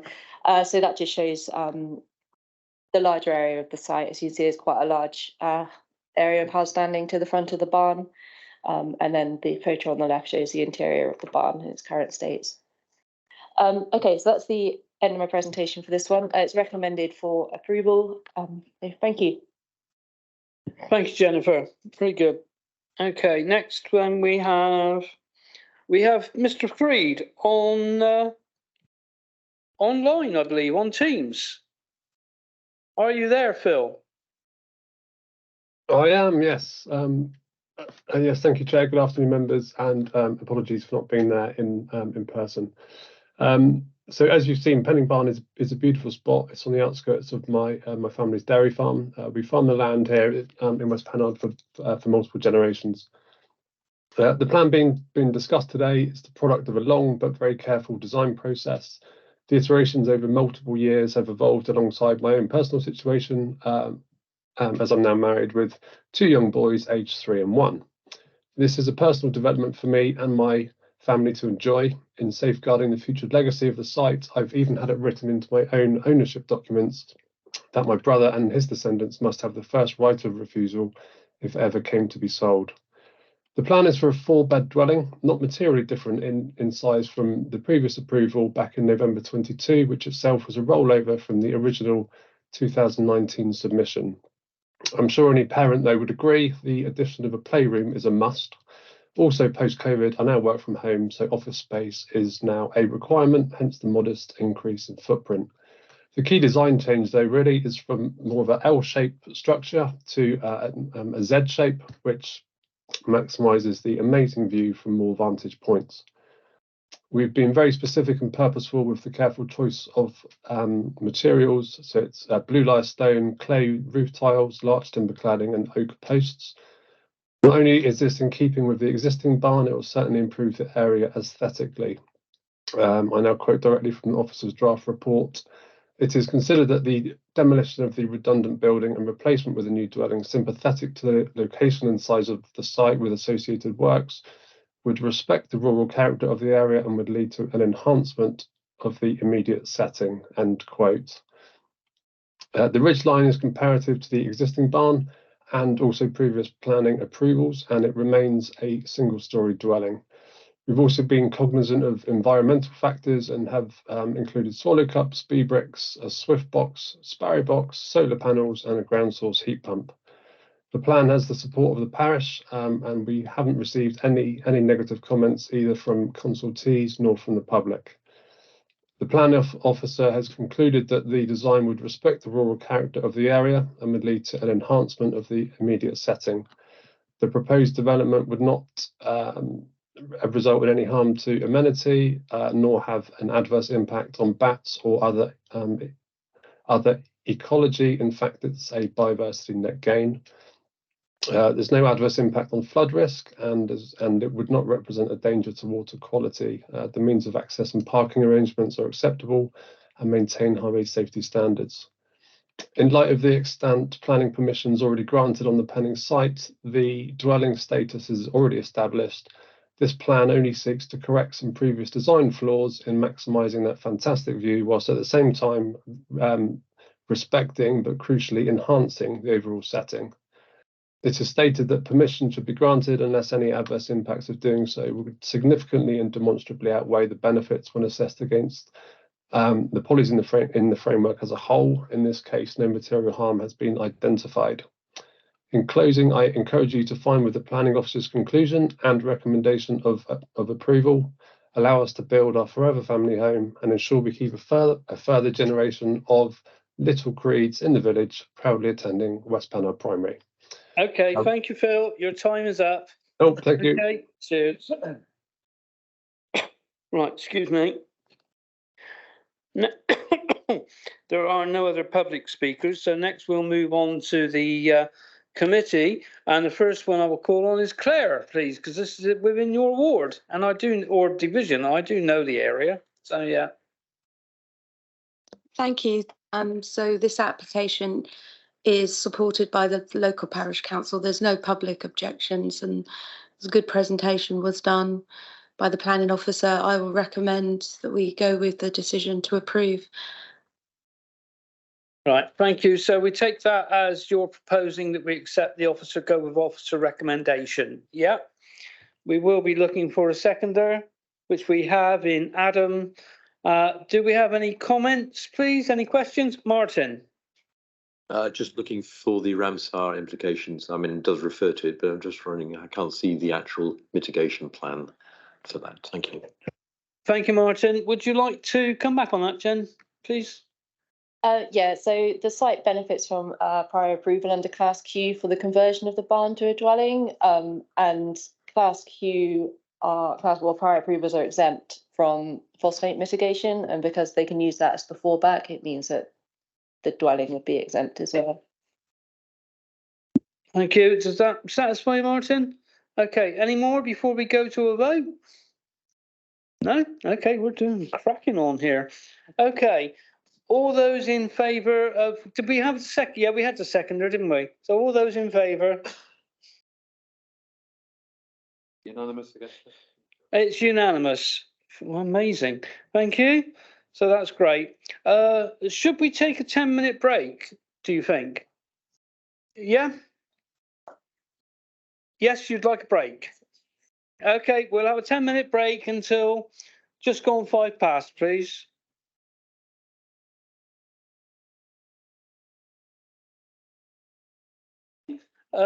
Jennifer, I think you've got this one at Truddock's Hill next. DM and 10, agenda item 10. Thank you, Chair. Yep, this is one of mine. So the address is land at Main Froome Road to Froghamshire Lane in Truddock's Hill. It's in the curtilage of a property known as Gairleet.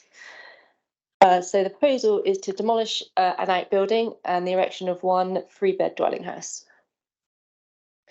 So this shows the location of the outbuilding. The associated dwelling is just to the north of the red circle. The red circle itself is the swimming pool, which is the outbuilding that's going to be demolished.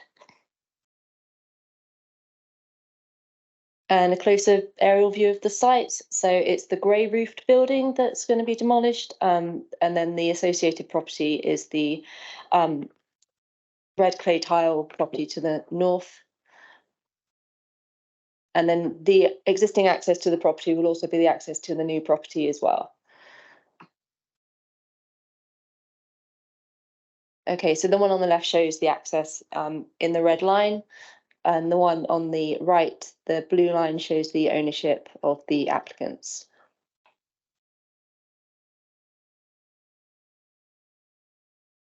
Right, so the plan on the left is the existing site plan showing the current swimming pool building and the host dwelling to the north. And the plan on the right shows the proposed dwelling. As you can see, the access is via the existing access track.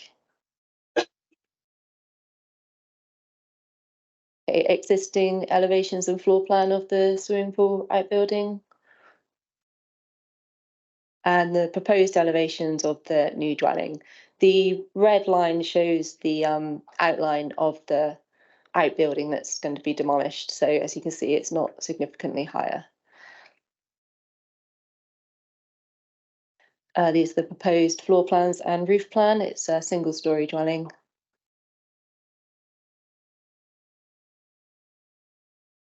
The proposed sections and a sample of the proposed materials. So it's a slate style roof with aluminium windows as of image 2, and then the walling will be as image 3.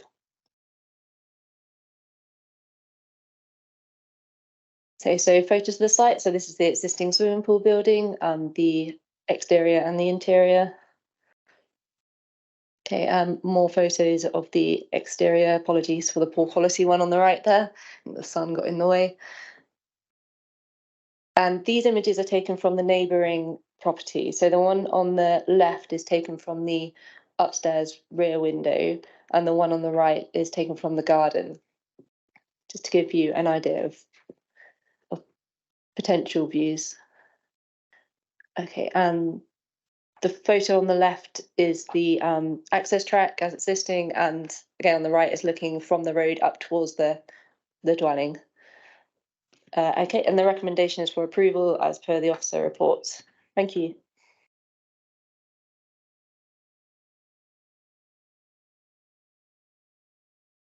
Okay, thank you, Jennifer. That was short and sweet, but very good. That's okay. So let me have a look and see who we've got to come in. We've got Charlie Bonham Christie, so I can see. I don't think Charlie's here, but I don't know if he's online. Are you online, Charlie?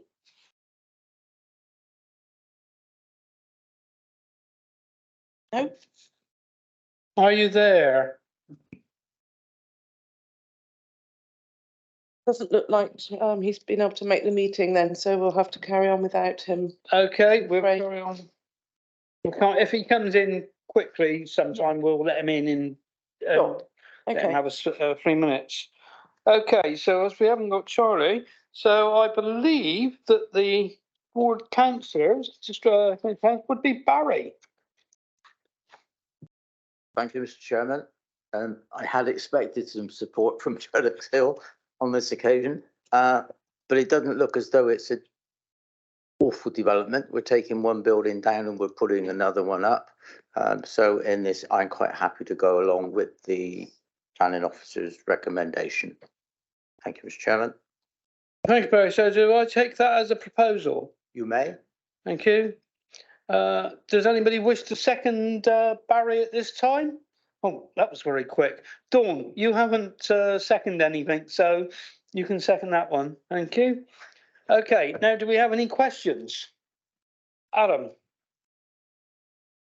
Yeah, hi. Thanks for the report and everything. Did you? Is there any response to there's 4 objections and there's an objection from the parish council as well, isn't there?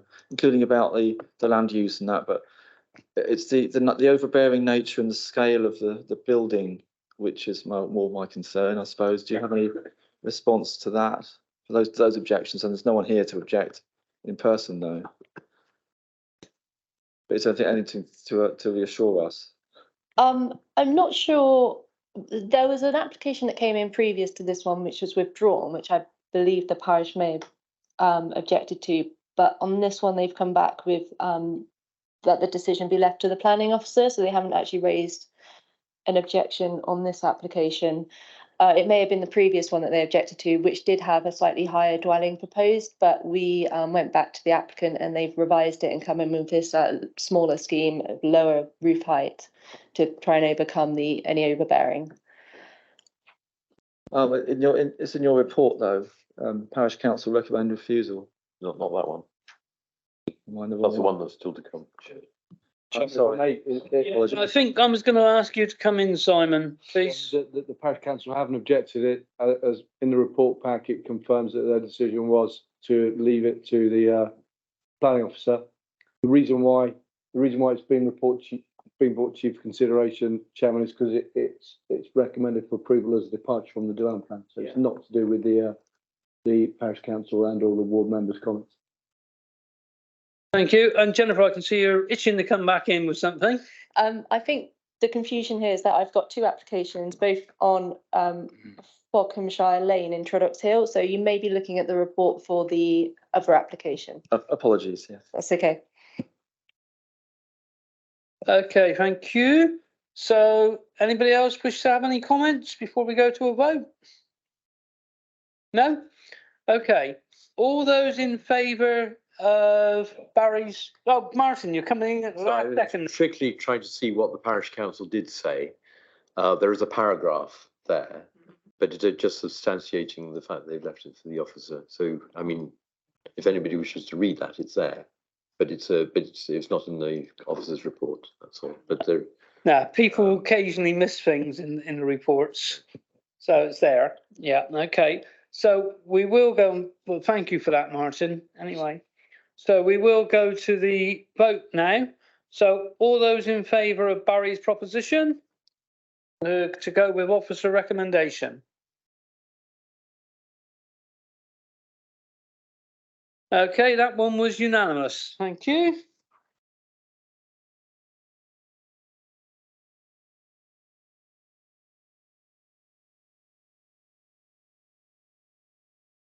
Oh, yeah.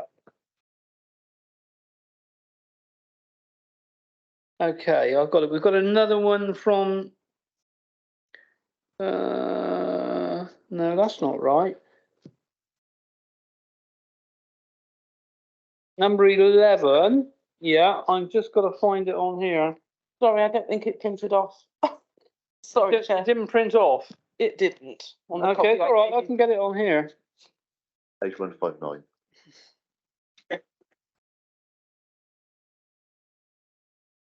Yeah, here we are. Okay, yeah. Ah, that's the one then. Okay, yeah. I've got it now. Okay, so we're at Laurel House Farm, Main Froome Road. Oh yeah, this is Frogmanshire Lane, and this is Tredick Hill as well again. And I think you have the honours again, Jennifer, don't you? Yep. I do. Thank you, Chair. Yes.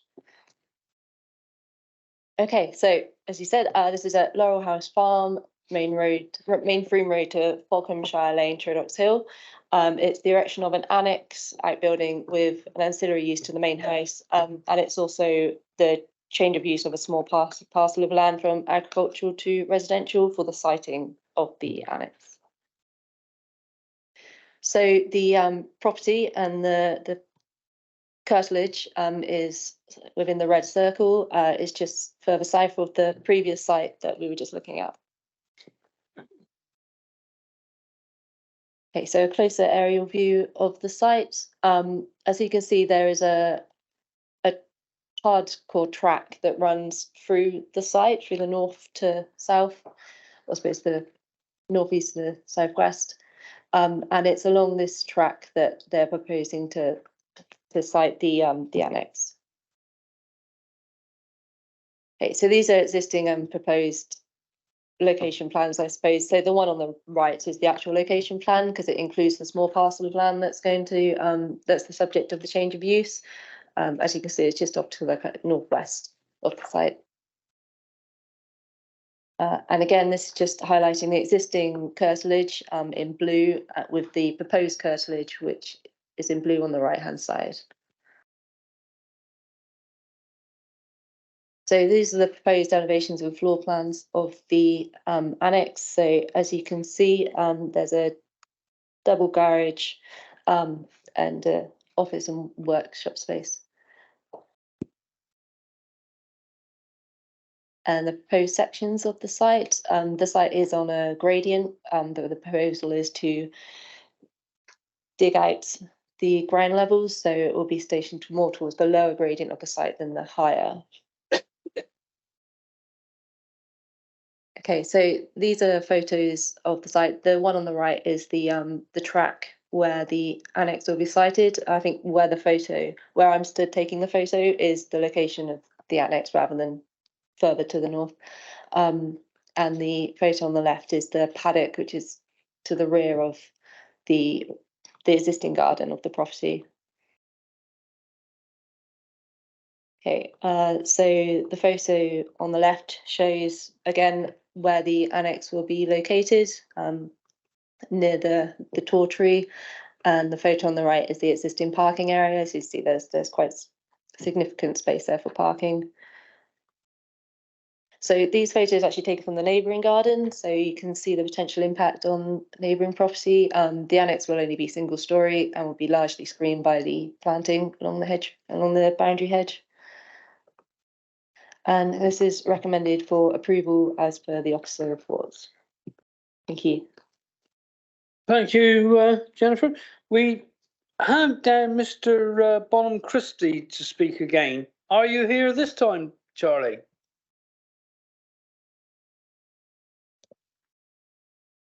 Not looking hopeful. Okay, well, we'll have to move on. We can't wait.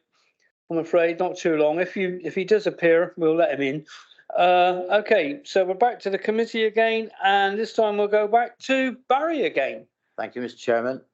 If Mr. Bonham Christie was here, he would tell you that they consider the site is far too close to neighbouring properties, and the annex is looking right into the window of the neighbouring property.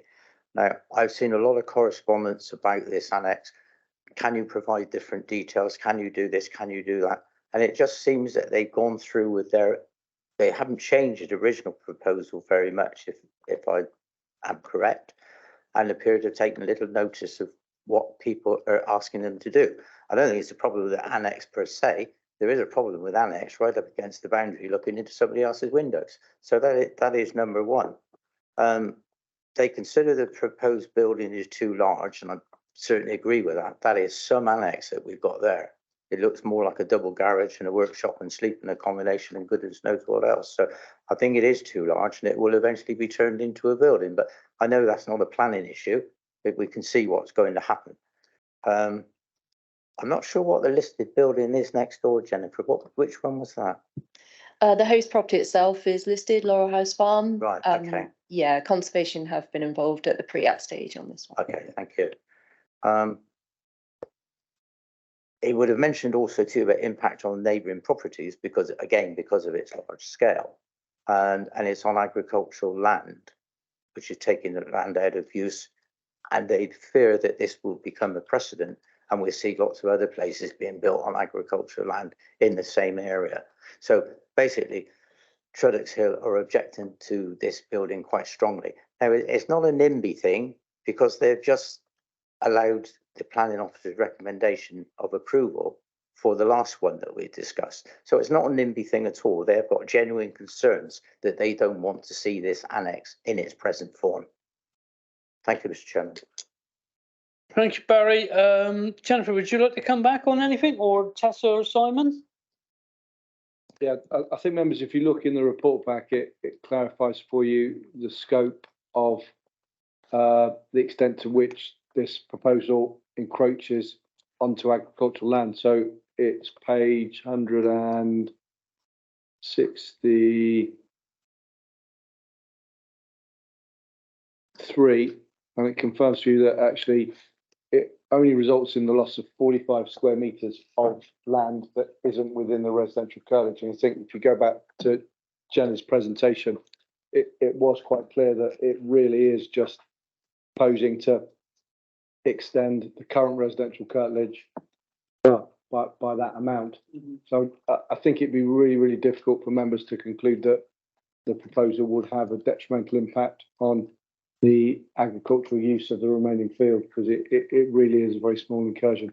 And again, I think you've heard that it's single story. It's really difficult sometimes when you're looking at plans and you're not used to looking at plans. You see a Velux window in a roof and you automatically think that that's going to result in overlooking, but in essence it won't, because when you look into a Velux window you're looking upwards. And again, Jenny showed you the scope of planting on the site boundary between neighbouring crops. Thank you for that, Simon. I think that's valuable information for the people in 45 metres. Yeah, as well. That's not a great deal of land. And Jennifer, you'd like to come in? Just quickly, just to say, just look at the plans now. There's no Velux windows on that side of the annex anyway, the side facing the neighbours. There's a couple of regular windows further down, but they would be screened by any kind of boundary fence. There's low level windows. Yeah, thank you. Right, thank you for that. And I think that members will have taken that on board. Right, who would like to speak next, please? Nobody wishes to speak? Okay, I'm sorry, you can't speak. No, you shouldn't do. You're not allowed. No, you're not allowed to do that, really. Sorry.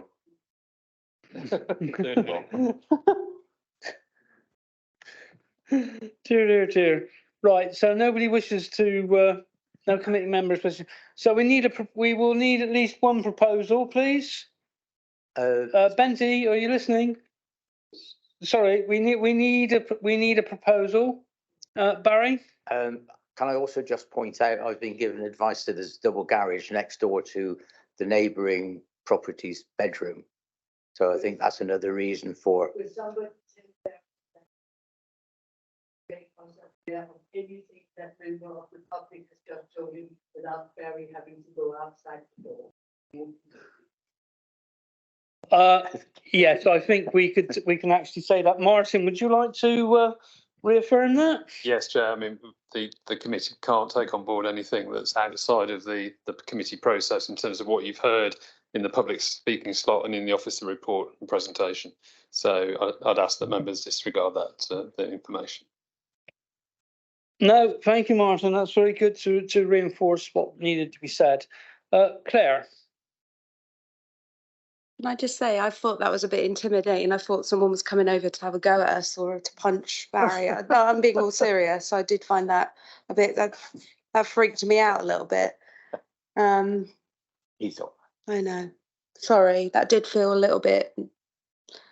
No, thank you for that, Claire. Your opinion is appreciated, and I think it is the wrong thing to do. I think the member of the public will be aware of that in future. And okay, so we need a proposal before we can go anywhere now, because nobody else wishes to have any comments, and nobody's putting through a proposal. Oh, Edric, you've decided to come off the. Well, in light of no further comment, I've read the report back of visited the site. I'm happy to propose to be go along with officer recommendation. Since nobody else is prepared to put their head above the parapet, I will. So I'm looking for a seconder that we go with officer recommendation. Thank you. Right. Do we have a seconder? Tony. Tony beat you, Dawn. Okay. So we will now go to the vote then. All those in favour of Edric's proposal that we go with officer recommendation, please put your hands in the air now.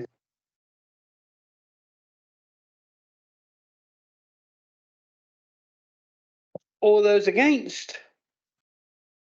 2, 3, Chair. And any abstentions? 1. 2. Oh, 2. Okay, so that one is carried as well. Thank you very much. Thank you, Jennifer. Right, now I think we've got to go to number 12, isn't it? Yeah. 173. Page 173.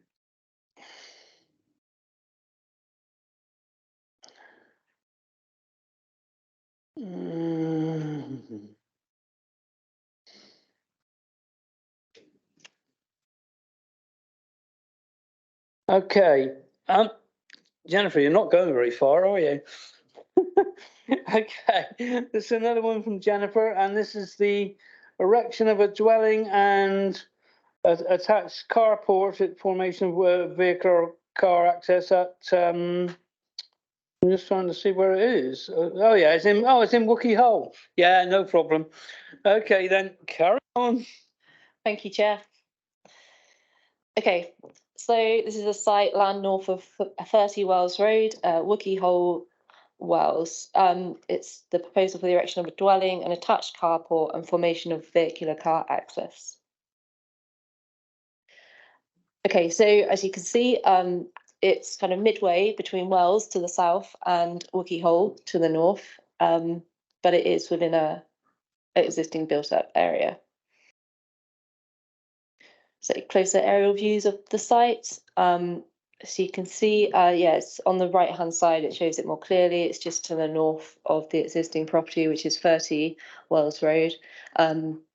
What you can't see in that image is that it is on a gradient which slopes away from east to west. So the rear of the garden is at a lower height.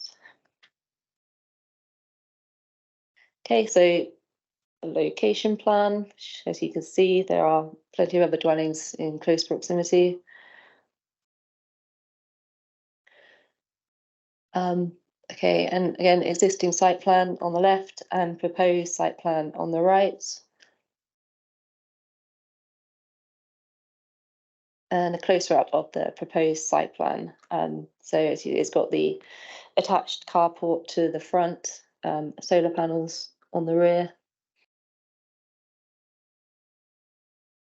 Okay, and proposed elevations. It's quite a contemporary design. So we've got timber cladding and use of, I think it's seam roofing. Okay, and so this is the proposed street elevation. See, it's a slightly lower ridge height to the neighbouring dwelling. And the proposed floor plans.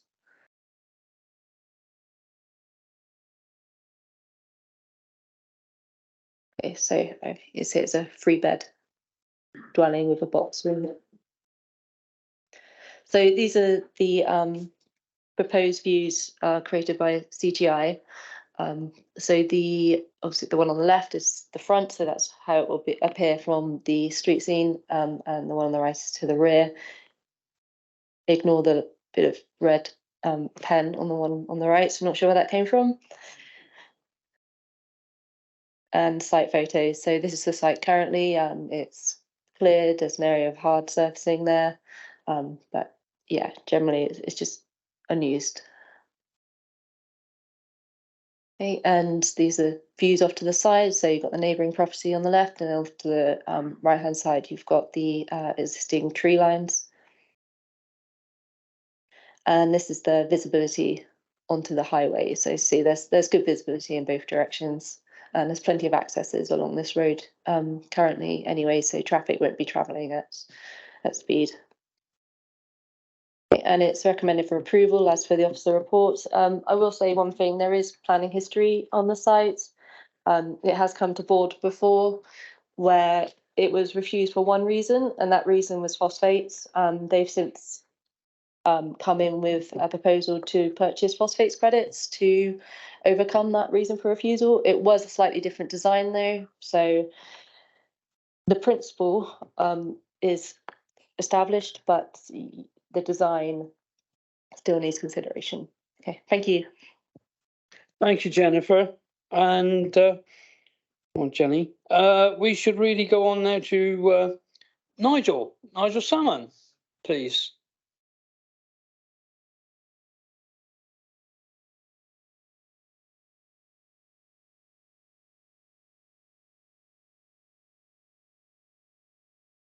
It's going. Jenny did a good presentation. The visuals are very helpful. Jenny, could you just put up those CGI images if you don't mind? This site does lie outside the settlement limit, and we accept that. So on its face, we're contrary to planning policy. But as Jenny said, there had been a previous refusal that was solely based on phosphates, and this is on the edge of a linear development. Housing is opposite, housing to one side. So I don't think there's any locational problems with the site per se. The previous phosphates issue has been overcome by the purchasing of credits. That can be dealt with by planning condition. We take the view that it's a good quality contemporary design. The street scene is very varied, and we think this would be a positive addition to that character of the street scene. It's quite modest. It's 2-bedroom, 1.5 story, low impact, using contemporary materials and quite dark finishes. It sits quietly in its context. I think the most notable thing, the thing I think one can sort of be very pleased about, is one of the very few examples of a design that's got it's got passive house accreditation, which is quite an achievement. In fact, there's very few examples of that in former Mendip district. So it has extremely high sustainability credentials, notwithstanding the fact that it lies outside a settlement limit. There's no neighbour objections. The parish council supported the application. Your officer recommendations for approval. This is only coming to you because it's a technical departure from the local plan. But as you know, the old lingos, you've got a 5-year supply problem, house on housing. So you've got that tilted balance that tips it, I think, quite comfortably in the zone of supporting your officer's recommendation. So thank you very much for your attention. Thank you. Thank you, Nigel. Very much appreciated, as always. And next, well, I can't see anybody else to speak, and I don't believe we've got any Mendip West people on here. And I think Edric would like to speak. Thank you, Chair. Those of us who sat on this board a couple of years be well aware of this site. So that would be you and possibly Councillor Boyden if you were sat on this when you may not have done. But certainly Nick and I would have been here when this came before us and was touring down on phosphates issues.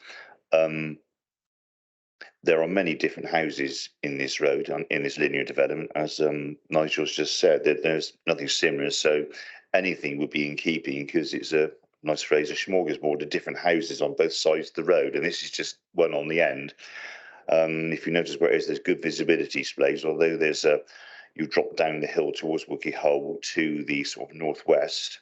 My only comment, which I'm surprised Ros hasn't raised, is the possible light shining up towards the AONB area. So I may raise that as an issue. If there's anything we do to maybe put more of the windows that are in the roof on the roadside, would maybe be better off on the other side to mitigate the fact you'd have light pollution being seen for the OMB.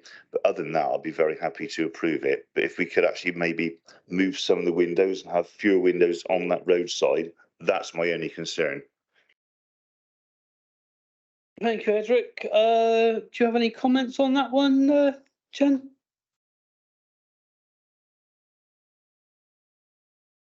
Yeah, you know.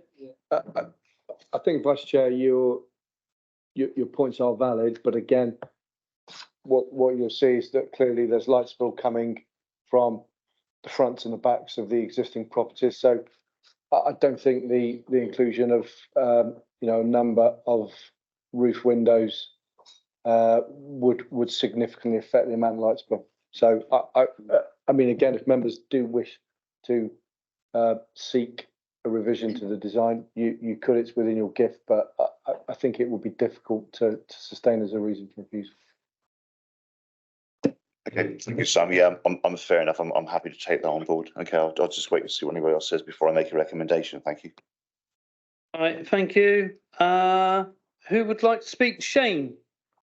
Yeah, thank you, Chair. Just in spite of my frequent moanings at the environmental impact of past applications, I'd just like to say congratulations, a passive house in Somerset. Thank you. Thank you, Shane. Nice to hear you're not complaining. That's good. Who else would be next? Anybody else to speak? No? No questions? Edric, then we're back to you. As debate is stalled already, I would like to go with a recommendation for approval, please. I'm looking for a seconder. And we have a seconder in Tony. Okay, thank you. So any more questions before we go to a vote? Martin. Sorry, I may have missed it, but have we covered things like solar panels and making sure that the drainage is good and so on? Just have that confirmation. Thank you. Jenny, could you manage that? Please.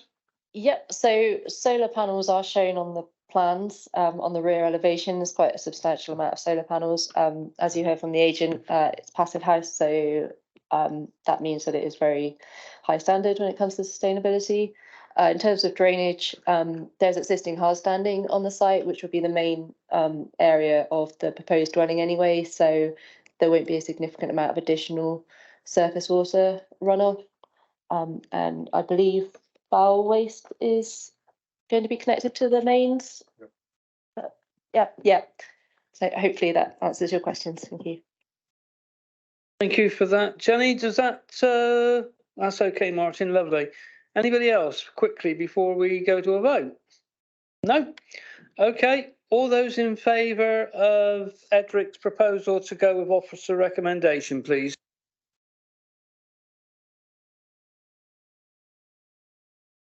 Lovely stuff. We were unanimous, so that's good. So I believe that is the end of our applications, but not the end of our meeting. So we now move on to agenda item 13, which is the appeal decisions. Okay. So are we all there? So I'm not quite sure how we handle this. Whether you read it and you have any questions for the, whether you read them and if you've got any questions for the officers. I think that's how we normally go through this, isn't it? Yeah, just for noting and remember, yeah. So everybody have a quick read, or not a quick read, just take it in as best you can.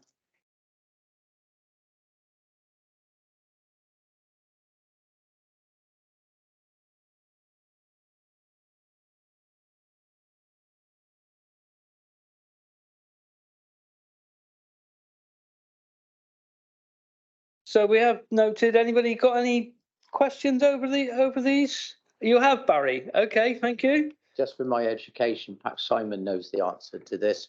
The costs have been awarded to the applicant solely on condition 4, which I believe were just items relating to access on the highway. In figures, what does that amount to as a cost to the council?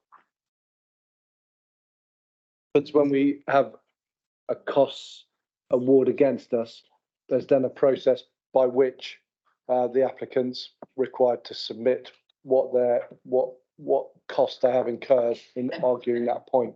So I can find out if that process has happened yet. Sometimes it doesn't happen until 6 months after the appeal decision. We can certainly provide you with that and provide you with the actual costs that were awarded or that we've settled following that cost award. But I can't tell you at the meeting. Okay, thank you, Simon. The point was really not to know what the figures are. Is it a big deal? I mean, you've lost the appeal, but only on one particular minor point. So the figures involved are pretty small. I mean,